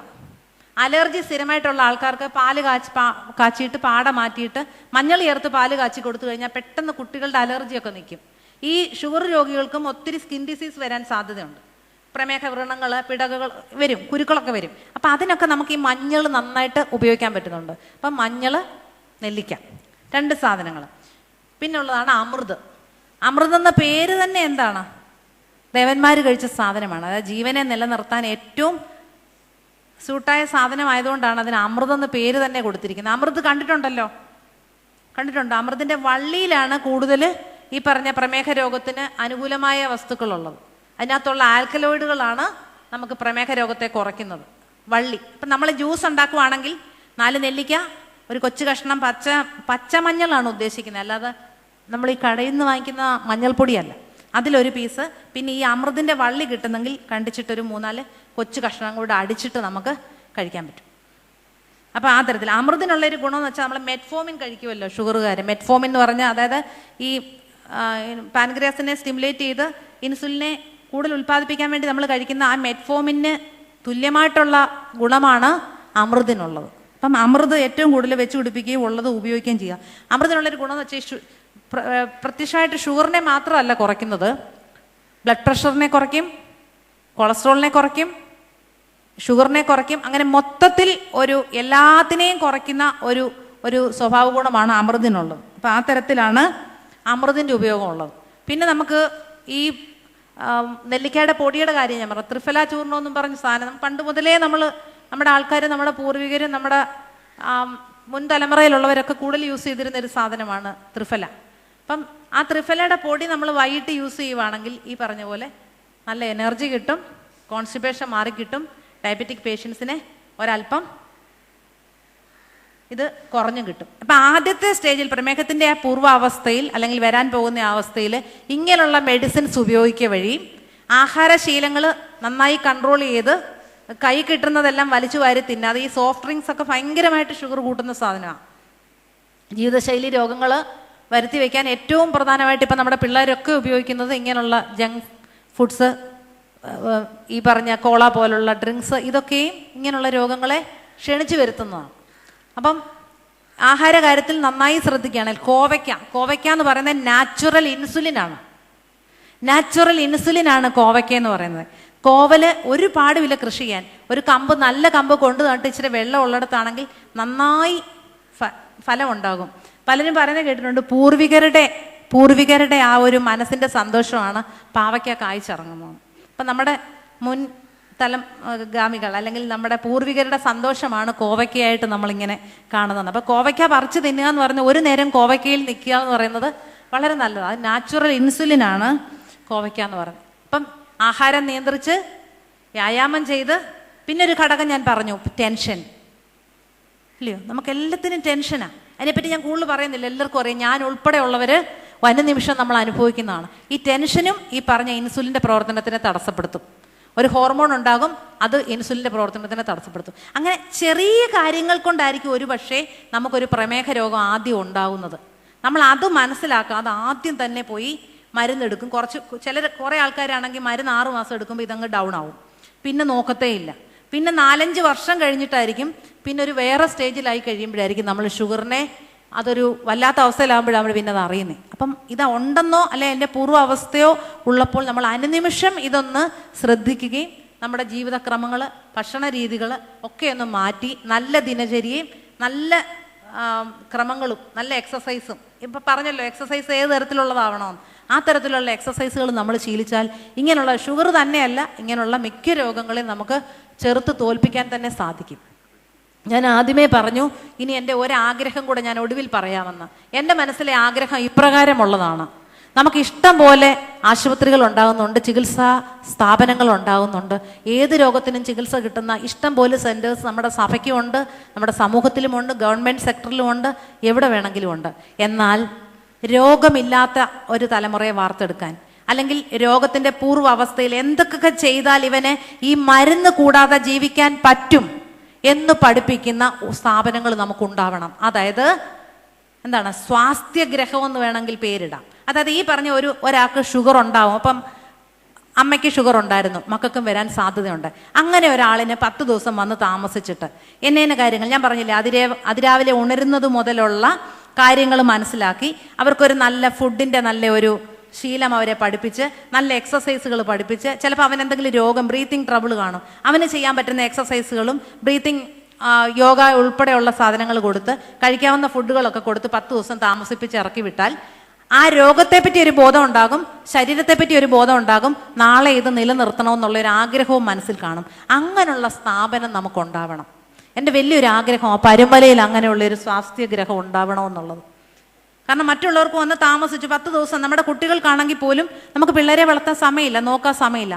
10 ദിവസം നമ്മൾ ക്യാമ്പിനൊക്കെ വിടുന്നത് പോലെ ഈ സെൻറ്ററിലോട്ട് വിടുക. അവർ പഠിപ്പിക്കും എങ്ങനെ എഴുന്നേക്കണം, എന്ത് കഴിക്കണം, എങ്ങനെ എക്സസൈസ് ചെയ്യണം, നിനക്ക് പറ്റിയ എക്സസൈസ് എന്താണ്, നീ എങ്ങനെയാണ് പഠിക്കേണ്ടത്, നീ എങ്ങനെയാണ് ഇരിക്കേണ്ടത്, നീ എങ്ങനെ നടക്കണം, ഇതെല്ലാം പഠിപ്പിച്ചു കൊടുക്കും. നമ്മൾ ബെൽറ്റ് ഇടാൻ പറയുമല്ലോ, ബെൽറ്റിൻ്റെ ഉദ്ദേശം എന്തോ, നടുവിനൊക്കെ ബെൽറ്റ് ഇടുന്നത് ശരിയായ പോസ്റ്ററിൽ നമ്മൾ ഇരിക്കുക എന്നുള്ളതേ ഉള്ളൂ. അത് ഇരുത്താൻ അവനെ പഠിപ്പിക്കുക. അപ്പം ആ തരത്തിൽ പ്രായമുള്ളവർക്കായാലും രോഗികൾക്കായാലും രോഗമില്ലാത്തവർക്കായാലും നന്നായി ജീവിക്കണമെന്ന് ആഗ്രഹമുള്ളവർക്ക് ആ തരത്തിലുള്ള ഭക്ഷണവും അവൻ്റെ ക്രമങ്ങളും എല്ലാം മനസ്സിലാക്കി കൊടുത്ത് 10 ദിവസം അവനെ സ്വാസ്ഥ്യഗ്രഹത്തിൽ താമസിപ്പിക്കത്തക്കവണ്ണമുള്ള ഒരു ഗ്രഹം ഉണ്ടാവണമെന്ന് ആഗ്രഹിക്കുകയാണ്. അത് ഒരു മുന്നേ പറക്കുന്ന പക്ഷിയായിട്ട് നമ്മുടെ പരുമലയിലെ സെൻറ്റർ തന്നെ ആവട്ടെ എന്ന് പ്രാർത്ഥിക്കുന്നു, ആശംസിക്കുന്നു. അതോടൊപ്പം എന്നെയും ഞങ്ങളെയൊക്കെ സംബന്ധിച്ച്, എന്നെയും ഷേർലി മാഡത്തിനെയും ഞങ്ങൾ കുറേ ആൾക്കാരെയൊക്കെ സംബന്ധിച്ചോളം ഞങ്ങളുടെയൊക്കെ ജീവിതത്തിൽ ഞങ്ങളൊക്കെ എന്തെങ്കിലും ആയെങ്കിൽ അതിവിടെ നിന്നാണ്. 36 വർഷം മുന്നേ ഞാനിവിടെ ഒരു ക്യാമ്പിന് വന്നിട്ടുണ്ട്, ബാലികാ സമാജം ക്യാമ്പിന്. അന്ന് പാടിയ പാട്ട് ഇന്നും എനിക്ക് കാണാതറിയും. അപ്പോൾ ഇവിടെ വന്ന് ഈ കവറുങ്കിൽ നിന്ന് പ്രാർത്ഥിച്ച് ഈ മധ്യസ്ഥത മൂലം നേടിയത് ഞങ്ങൾക്ക് ഈ ഒരു ഞങ്ങളുടെ ഔദ്യോഗിക കാലഘട്ടത്തിൽ ഞങ്ങൾക്കത് ഇവിടെ വേണ്ട വിധത്തിൽ ഉപയോഗിക്കുവാനും ഈ പദയാത്രികർക്ക് ചെറിയ രീതിയിലെങ്കിലും അല്പമെങ്കിലും സേവനം ചെയ്യുവാനും ഇച്ചിരെങ്കിലും ശുശ്രൂഷ ചെയ്യുവാനും ഒക്കെ ഞങ്ങൾക്ക് ഇവിടെ സാധിച്ചത് ഞങ്ങളുടെയൊക്കെ ജീവിതത്തിൻ്റെ ഏറ്റവും വലിയൊരു പുണ്യം അല്ലെങ്കിൽ ഒരു വലിയ അനുഗ്രഹമായിട്ട് ഞങ്ങൾ കരുതുന്നുണ്ട്. അതിന് ഞങ്ങൾക്ക് മുഖാന്തരമായത് ബഹുമാനപ്പെട്ട പ്രിൻസച്ചൻ,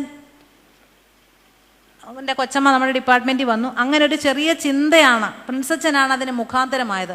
അതിന് ഏറ്റവും സാധ്യമായത് നമ്മുടെ ഷേർലി മാഡം ഇവിടെ ജില്ലാ മെഡിക്കൽ ഓഫീസർ ആയതുകൊണ്ട് മാത്രം അതന്ന് തുടങ്ങി.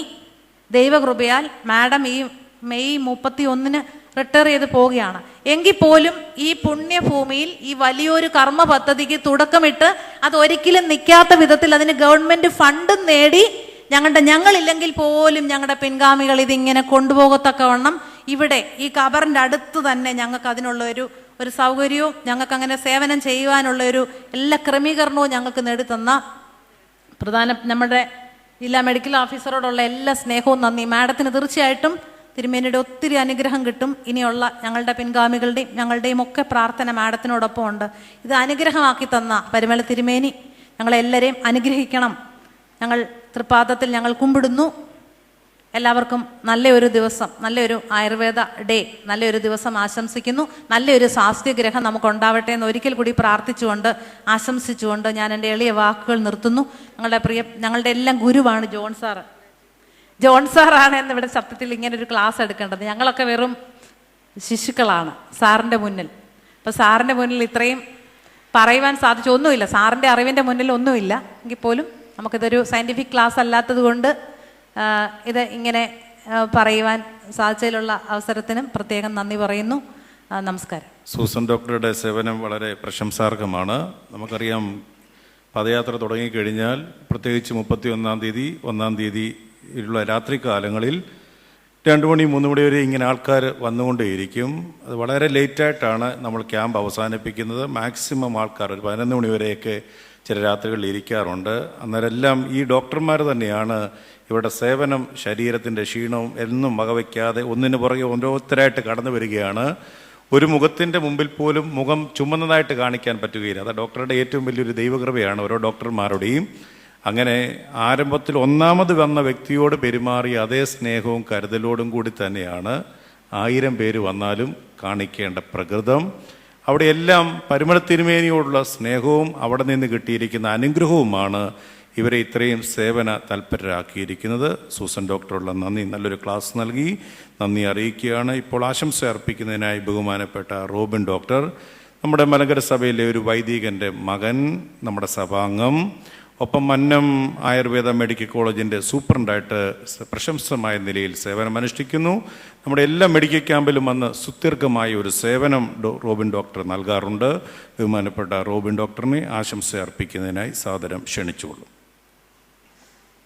ഞാൻ വളരെയധികം ചാരിതാർത്ഥ്യത്തോടു കൂടിയാണ് ഇന്ന് നിങ്ങളുടെ മുന്നിൽ നിൽക്കുന്നത്. കാരണം ഒരു നിയോഗമെന്നോണം ദേശീയ ആയുർവേദ ദിനത്തിൽ തന്നെ ഈ ആയുർവേദ മെഡിക്കൽ ക്യാമ്പിൻ്റെ ഉദ്ഘാടനം ഇവിടെ നിർവഹിക്കുന്നതിന് വേണ്ടി എല്ലാ ചുക്കാനും പിടിച്ച നമ്മുടെ സഭാമക്കൾ തന്നെ ഇതിന് ചുക്കാൻ പിടിച്ച് നല്ലൊരു രീതിയിൽ ഇത് കണ്ടക്ട് ചെയ്ത് ഇന്ന് തന്നെ ഇത് ഉദ്ഘാടനം ചെയ്തതിൽ വളരെയധികം സന്തോഷിക്കുന്നുണ്ട്.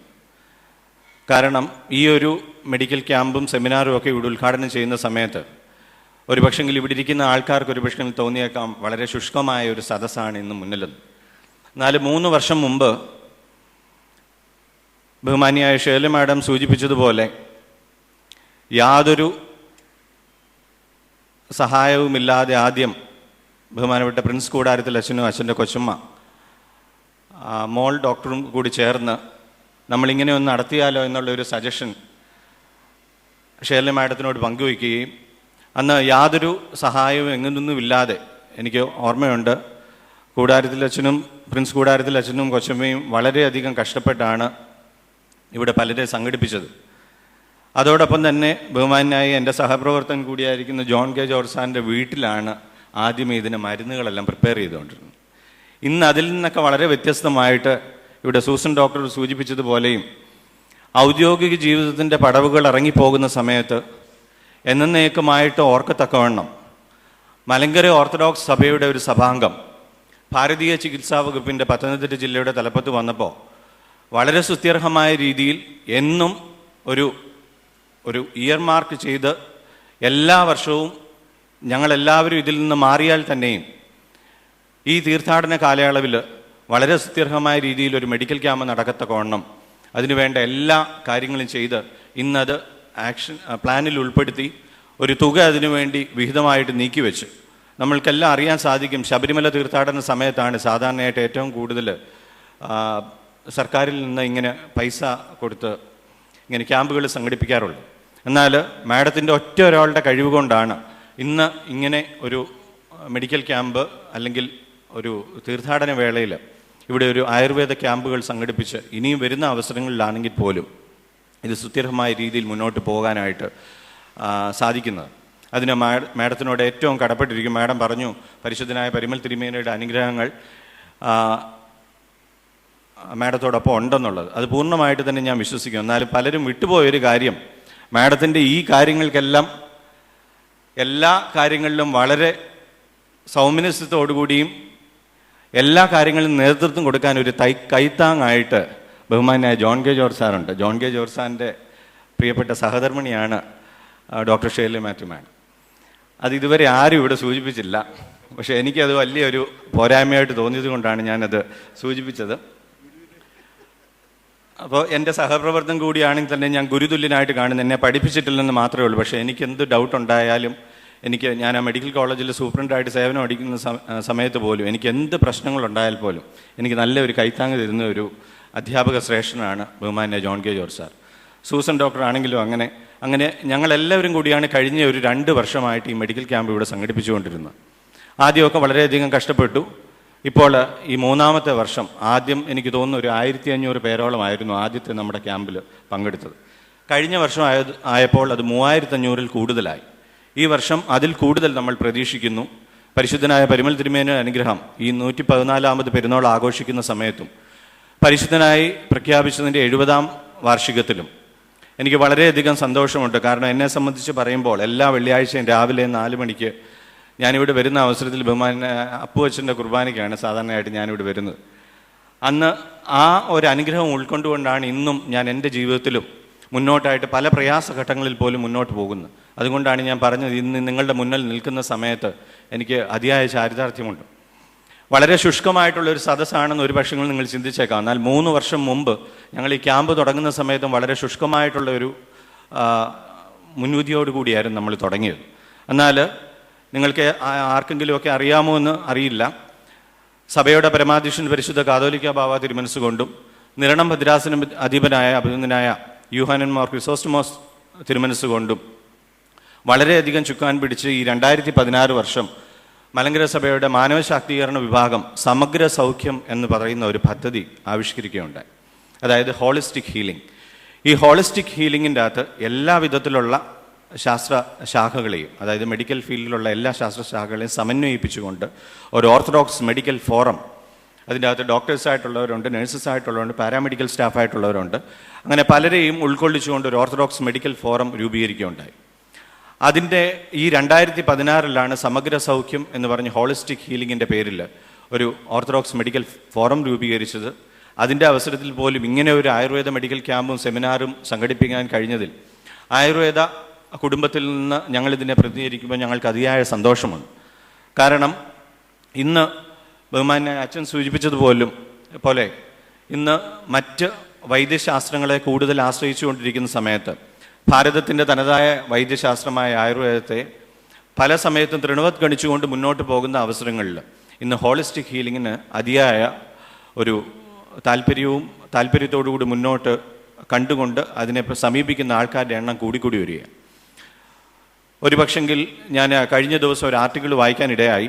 നമ്മുടെ മലങ്കര ഓർത്തഡോക്സ് സഭയുടെ മെഡിക്കൽ കോളേജ് MOSC മെഡിക്കൽ കോളേജിൻ്റെ സൂപ്രണ്ടും പ്രമുഖ ന്യൂറോ സർജനുമായ ഡോക്ടർ സോജൻ ഐബ് സാർ ഒരു ആർട്ടിക്കിൾ എഴുതുകയുണ്ടായി. കാരണം അദ്ദേഹം 1995 കാലയളവിൽ കാലം ചെയ്ത പൗലോസ് മാർ ഗ്രിഗോറിയോസ് തിരുമനസ് കൊണ്ട് ഹോളിസ്റ്റിക് ഹീലിങ്ങിനെ പറ്റി ഹരിയാനയിലെ സൂരജ് ഖണ്ഡിൽ ഒരു ഇൻ്റർനാഷണൽ കോൺഫറൻസ് സംഘടിപ്പിക്കുകയുണ്ടായി. അതിലേറ്റവും മുഖ്യ ഘടകമായിട്ട് വന്നിരുന്നത് യുണൈറ്റഡ് നേഷൻസിൽ വെയിൻബർഗ് സ്റ്റഡി എന്ന് പറഞ്ഞ ഒരു സ്റ്റഡി നടത്തുകയുണ്ടായി. ആ സ്റ്റഡിയിൽ വളരെ മുന്നോട്ട് വച്ചിരുന്ന ഒരു ചിന്താവിഷയമായിട്ട് വെച്ചിരുന്ന ഒരു കാര്യമുണ്ടായിരുന്നു. 20% ആൾക്കാർ മാത്രമേ രോഗം വന്നാൽ ഒരു മരുന്ന് കഴിച്ച് അതിനെ കൊണ്ട് ആ രോഗത്തിൽ നിന്ന് മുക്തി നേടി മുന്നോട്ട് പോകുന്നുള്ളൂ. ബാക്കി 30% ആൾക്കാർ ശരിക്കും പറഞ്ഞാൽ മറ്റ് പലതിനെയും ആശ്രയിക്കുന്നു. അതിന് ശരിക്കും പറഞ്ഞു വേറെ ഒരു ഇതുകൂടി സോജൻ ഐബ് സാർ പറഞ്ഞിട്ടുണ്ട്, പ്ലാസിബോ എഫക്റ്റ്. അതായത് ആദ്യത്തെ എഫക്റ്റ് എന്ന് പറഞ്ഞാൽ മരുന്ന് കഴിച്ച് രോഗം കുറയുന്നു. രണ്ടാമത്തേത് പ്ലാസിബോ എഫക്റ്റ് എന്ന് പറഞ്ഞാൽ ഇപ്പോൾ പനിക്ക് നമ്മൾ പാരസെറ്റാമോൾ കൊടുക്കുന്നു. പനി പോലെ ദേഹത്ത് ചൂട് വരുന്ന അവസരത്തിൽ നമ്മൾ പാരസെറ്റാമോളിന് സമാനമായ രൂപസാദൃശ്യമുള്ള എന്തെങ്കിലും ഒരു വസ്തു, പാരസെറ്റാമോൾ അല്ലാതെ അതേപോലത്തെ ഒരു വസ്തു കൊടുത്താൽ രോഗശമനം ഉണ്ടാകും. മൂന്നാമത്തെ കാത്തറസിസ് എന്ന് പറയുന്ന ഒരു ഇഫക്റ്റ്, അതായത് ഭയം, വിദ്വേഷം, വെറുപ്പ് എന്ന മുതലായ കാര്യങ്ങൾ കൊണ്ടെല്ലാം ഒരു രോഗി ബുദ്ധിമുട്ടുന്ന അവസരത്തിൽ ഒരു മാനസികമായിട്ടുള്ള ഒരു സൗഖ്യം കൊടുത്തുകൊണ്ട് നമ്മൾ ആ രോഗിയെ വിമുക്തി നേടുന്നു. അത് ഒരു 30%.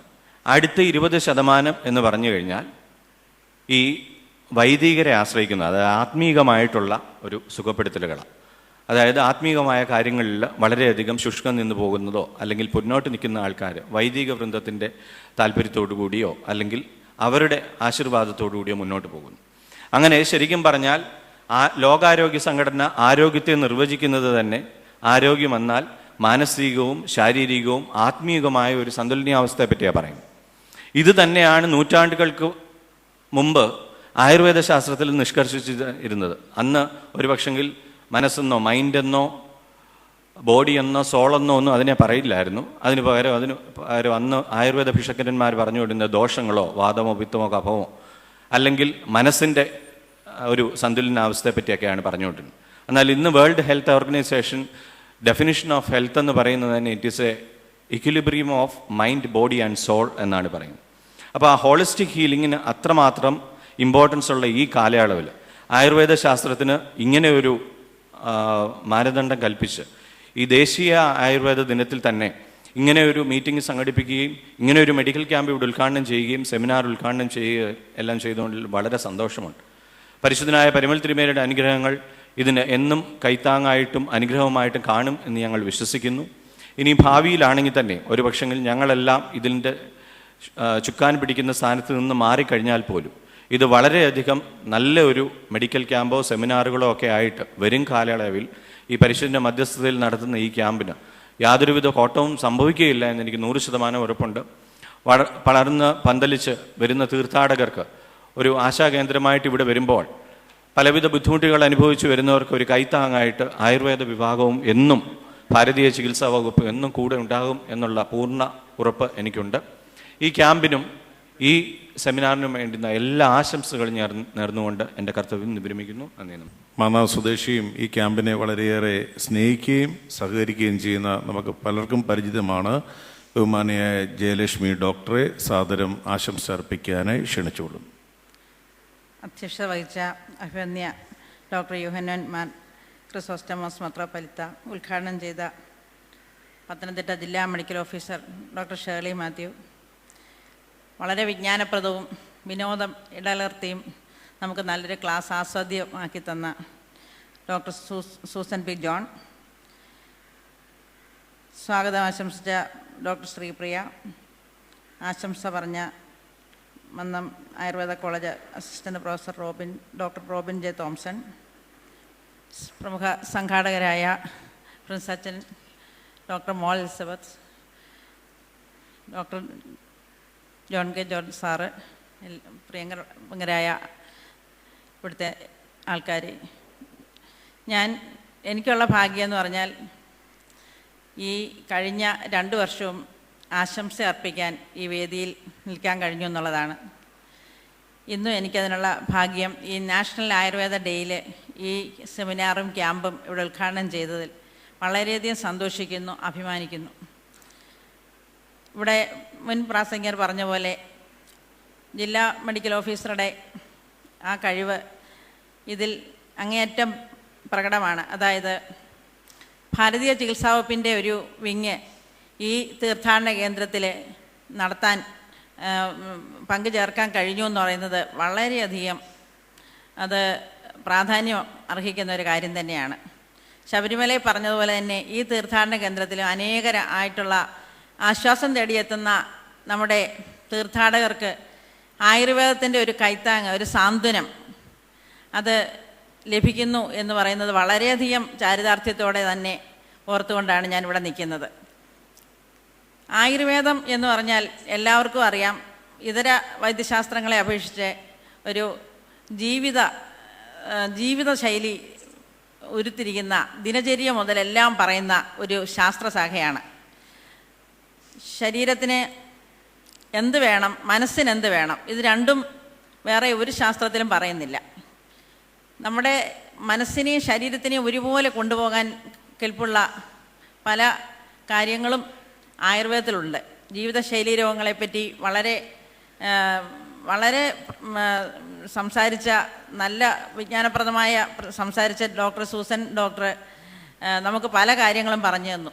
അതിൽ പ്രമേഹത്തെ പറ്റിയാണ് ഇന്നത്തെ ദിവസം നമ്മുടെ നാഷണൽ ആയുർവേദ ഡേയിലെ ഒരു സബ്ജക്റ്റായിട്ട് എല്ലാവരും ഇന്ന് കരുതി സംസാരിച്ചിട്ടുള്ളത്. അതായത് നെല്ലിക്ക, മഞ്ഞൾ, ചിറ്റമൃത് എന്നീ 3 ഔഷധങ്ങളുടെ പ്രാധാന്യത്തെപ്പറ്റി എല്ലാവർക്കും അറിയാം. അതുപോലെ ദേഹത്ത് ഈ എണ്ണ തേച്ച് കുളിയെപ്പറ്റിയും എണ്ണ തേച്ച് കുളിച്ചാൽ നമുക്കുണ്ടാകുന്ന ഗുണങ്ങളെപ്പറ്റിയും അതുപോലെ തന്നെ സ്പോണ്ടിലോസിസ് മുതലായ അസുഖങ്ങൾ നമ്മളെ ഏറ്റവും ശീതവീര്യങ്ങളായ എണ്ണകൾ തേച്ചിട്ടുണ്ടാക്കുന്നതിനെ പറ്റിയോ ഇന്നും നമ്മുടെ മുന്നിൽ വരുന്ന ചില പ്രത്യേക രോഗങ്ങളെപ്പറ്റി മറ്റുള്ളവർക്ക് അറിവ് കൊടുക്കാനുള്ള ഈ സെമിനാർ അത് കുറച്ച് ദിവസത്തേക്ക് ഇവിടെ ഉണ്ടെന്നുള്ളതും വളരെ സന്തോഷപ്രദമാണ്. എല്ലാവിധ ആശംസകളും അർപ്പിച്ചുകൊണ്ട് ഇത് എക്കാലവും തുടരണമെന്ന് പ്രാർത്ഥിച്ചുകൊണ്ട് പരിമല തിരുമേനിയുടെ അനുഗ്രഹം അപേക്ഷിച്ചുകൊണ്ട് നിർത്തുന്നു. നന്ദി പറയുന്നതിന് മുമ്പായി ഞാൻ അതിൻ്റെ ഒരു പ്രവർത്തകൻ എന്ന നിലയിൽ നമ്മുടെ ഷേർലി ഡോക്ടറുടെ ഒരു സേവനത്തെക്കുറിച്ചാണ്. തൻ്റെ ജീവിതത്തിൽ ഒരു ഔദ്യോഗിക ജീവിതം ഗവൺമെൻറ് തലത്തിൽ ഉന്നത തലത്തിൽ ഒരു സ്ഥാനം ദൈവം തമ്പുരാൻ നൽകി. ആ സ്ഥാനത്തിൽ നിന്നുകൊണ്ട് തന്നെ ഈ മലങ്കര ഓർത്തഡോക്സ് സഭയ്ക്ക് നൽകിയ ഏറ്റവും വലിയ ഒരു സംഭാവനയാണ് ഈ മെഡിക്കൽ ക്യാമ്പ് എന്ന് പറയുന്നത്. അത് വളരെ പ്രശംസാർഹമാണ്. 1-2 2 ലക്ഷം രൂപയുടെ ഒരു തുകയാണ് ഇവിടെ കടന്നു വരുന്ന നമ്മുടെ വിശ്വാസികൾക്കായി തീർത്ഥാടകർക്കായിട്ട് ആയുർവേദത്തെ മരുന്നിന് വേണ്ടി ചെലവഴിക്കാൻ വേണ്ടി ഒരു പദ്ധതിയായിട്ട് ക്രമീകരിച്ചിരിക്കുന്നത്. അതിന് വളരെയേറെ പ്രശംസ അർഹിക്കുന്നു. ഇവിടെ ഇരിക്കുന്ന ഡോക്ടേഴ്സ് എല്ലാം ക്യാമ്പിനെ കുറിച്ച് പറഞ്ഞു. ഈ 2 വർഷക്കാലമായി ഇവരെ എല്ലാം എനിക്കറിയാം. ആർക്കും ഒരു കുറവ് ഈ സന്നദ്ധി വന്നതുകൊണ്ട് ഉണ്ടായിട്ടില്ല. വിശ്വാസത്തിൻ്റെ ഒരു കാര്യം പറഞ്ഞു എന്നുള്ളതേ ഉള്ളൂ. ഒരു അനുഗ്രഹമേ ഇവർക്കെല്ലാം ഉണ്ടായിട്ടുള്ളൂ. ആ ഒരു അനുഗ്രഹം ഇനിയും ഉണ്ടാകും. അത് മാത്രമേ എനിക്ക് പറയാനായിട്ടുള്ളൂ.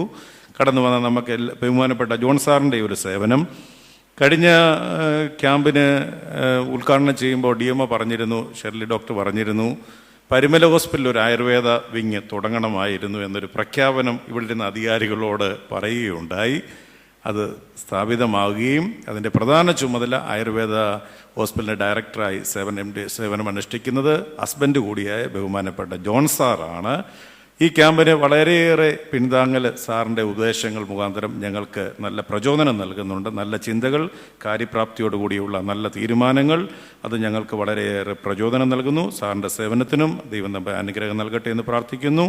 ഇപ്പോൾ കടന്ന ഈ സെമിനാറിന് നന്ദി അർപ്പിക്കുവാനായി കടപ്പുറ ഗവൺമെൻറ് ഡിസ്പെൻസറിയിലെ സീനിയർ മെഡിക്കൽ ഓഫീസറായിരിക്കുന്ന ബഹുമാനപ്പെട്ട ഡോക്ടർ മോൾ എലിസബeth തോമസിനെ ക്ഷണിക്കും. പരിമല പെരുന്നാളിനോടനുബന്ധിച്ചുള്ള ഈ തീർത്ഥാടന വാരത്തിൽ ഇന്നേ ദിവസം നടത്തിയിട്ടുള്ള ഈ സെമിനാറിനോട് അനുബന്ധിച്ചുള്ള നന്ദി രേഖപ്പെടുത്തുക എന്നുള്ളതാണ് എൻ്റെ ഉത്തരവാദിത്വം. ആദ്യമേ നേരണം ഭദ്രാസിവനായ ക്രിസോസ്റ്റമോസ് തിരുമേനിയോടുള്ള നന്ദി അറിയിച്ചുകൊള്ളുന്നു. ഈ ക്യാമ്പ് നടത്തുന്നതിന് വേണ്ടി എല്ലാ അനുഗ്രഹങ്ങളും നേർന്നിട്ടുള്ള തിരുമേനിക്ക് എൻ്റെ പേരിലും ഭാരതീയ ചികിത്സാ വകുപ്പിൻ്റെ പേരിലുമുള്ള നന്ദി അറിയിച്ചുകൊള്ളുന്നു. പരിമല സെമിനാരി മാനേജറായ ഫാദർ MC കുര്യാക്കോസാണ് അടുത്തതായി നന്ദി അറിയിക്കുവാനുള്ളത്. ഈ ക്യാമ്പിനും സെമിനാറിനും വേണ്ട എല്ലാ പിന്താങ്ങലുകളും നൽകിയിട്ടുള്ള മാനേജറിനോടുള്ള അകമഴിഞ്ഞ നന്ദി എൻ്റെ പേരിലും ഭാരതീയ ചികിത്സാ വകുപ്പിൻ്റെ പേരിലും അറിയിച്ചുകൊള്ളുന്നു. അടുത്തതായി റംബാച്ചൻ റെവറൻ ഫാദർ ജോസഫ് റംബാച്ചനോടുള്ള നന്ദി അറിയിച്ചുകൊള്ളുന്നു. അപ്പു അച്ഛൻ, ആശംസ അർപ്പിച്ച പരിമല ആയുർവേദ വിഭാഗത്തിലെ ഡോക്ടർ ശ്രീ പ്രിയ നായിക്കിനോടുള്ള നന്ദി അറിയിച്ചുകൊള്ളുന്നു. ഇതിൻ്റെ ഉദ്ഘാടകയും ഞങ്ങളുടെ ഡിപ്പാർട്ട്മെൻറ്റിൻ്റെ വകുപ്പ് തല മേധാവിയുമായ ഡോക്ടർ ഷേർലി മാഡത്തിനോടുള്ള നന്ദി അറിയിച്ചുകൊള്ളുന്നു. മാഡം ഇല്ലായിരുന്നെങ്കിൽ ഒരിക്കലും ഇങ്ങനെ ഒരു സംഭവം നടക്കില്ല എന്നുള്ളത് ഉറപ്പിച്ച് പറയാവുന്ന കാര്യമാണ്. മാഡത്തിനെ സംബന്ധിച്ച് പറയുകയാണെങ്കിൽ മാഡം പാലിയേക്കര പള്ളി ഇടവകാംഗമാണ്. ഈ ജില്ലയിലുള്ള ഞങ്ങളുടെ എല്ലാ സ്റ്റാഫിൻ്റെയും അമ്മയ്ക്ക് തുല്യമാണ് മാഡത്തിന് ഞങ്ങളോടുള്ള എല്ലാ സ്നേഹവും. മാഡത്തിനോടുള്ള നന്ദി പ്രത്യേകം അറിയിച്ചു കൊള്ളുന്നു. മാത്രമല്ല ഇത് പ്ലാൻ ഫണ്ടിൽ ഉൾപ്പെടുത്തുവാൻ മാഡം വളരെയധികം കഷ്ടപ്പെട്ടിട്ടുണ്ട്. അതോടൊപ്പം തന്നെ എൻ്റെ ഗുരുതുല്യനായ ഡോക്ടർ ജോൺ സാറിൻ്റെ എല്ലാ സഹകരണവും അനുഗ്രഹവും മാർഗനിർദ്ദേശങ്ങളും ഈ ഒരു ക്യാമ്പിൻ്റെ പിന്നിലുണ്ട്. അദ്ദേഹത്തോടുള്ള നന്ദിയും എൻ്റെ പേരിലും ഭാരതീയ ചികിത്സാ വകുപ്പിൻ്റെ പേരിലും അറിയിച്ചു കൊള്ളുന്നു. ആശംസ അർപ്പിച്ച ജയലക്ഷ്മി ഡോക്ടർ ചേച്ചി, ഞാൻ സർവീസിൽ കയറിയപ്പോൾ ആദ്യമായി ചേച്ചിയാണ് എനിക്ക് ഒരു മെഡിക്കൽ സർട്ടിഫിക്കറ്റ് നൽകിയത്. അതിപ്പോഴും ഞാൻ ഓർക്കുന്നു. ചേച്ചിയോടുള്ള നന്ദി അറിയിച്ചുകൊള്ളുന്നു. ഈ സെമിനാറിൻ്റെ മുഖ്യ പ്രഭാഷകയായ chief medical officer doctor Susan John പ്രമേഹത്തെക്കുറിച്ച് വളരെ സുഗ്രാഹ്യവും വളരെ വിശദവുമായ ജീവിതശൈലി ഉൾപ്പെടെയുള്ള എല്ലാ മേഖലകളെയും ഉൾപ്പെടുത്തി പറഞ്ഞ ഈ ക്ലാസ് അത് പ്രശംസനീയമാണ്. ഡോക്ടറിനോടുള്ള നന്ദിയും അറിയിച്ചുകൊള്ളുന്നു. ആശംസ അർപ്പിച്ച Pandalam Ayurveda medical college doctor Robin ഡോക്ടറോടുള്ള നന്ദി അറിയിച്ചുകൊള്ളുന്നു. അദ്ദേഹം രാത്രി കാലങ്ങളിൽ ക്യാമ്പ് നടത്തുമ്പോൾ വളരെ വൈകിയും രോഗികളെ പരിശോധിക്കാനും എല്ലാം വളരെയേറെ കഴിഞ്ഞ വർഷങ്ങളിൽ സഹായിച്ചിട്ടുണ്ട്. അതിനോടുള്ള നന്ദി അറിയിച്ചുകൊള്ളുന്നു.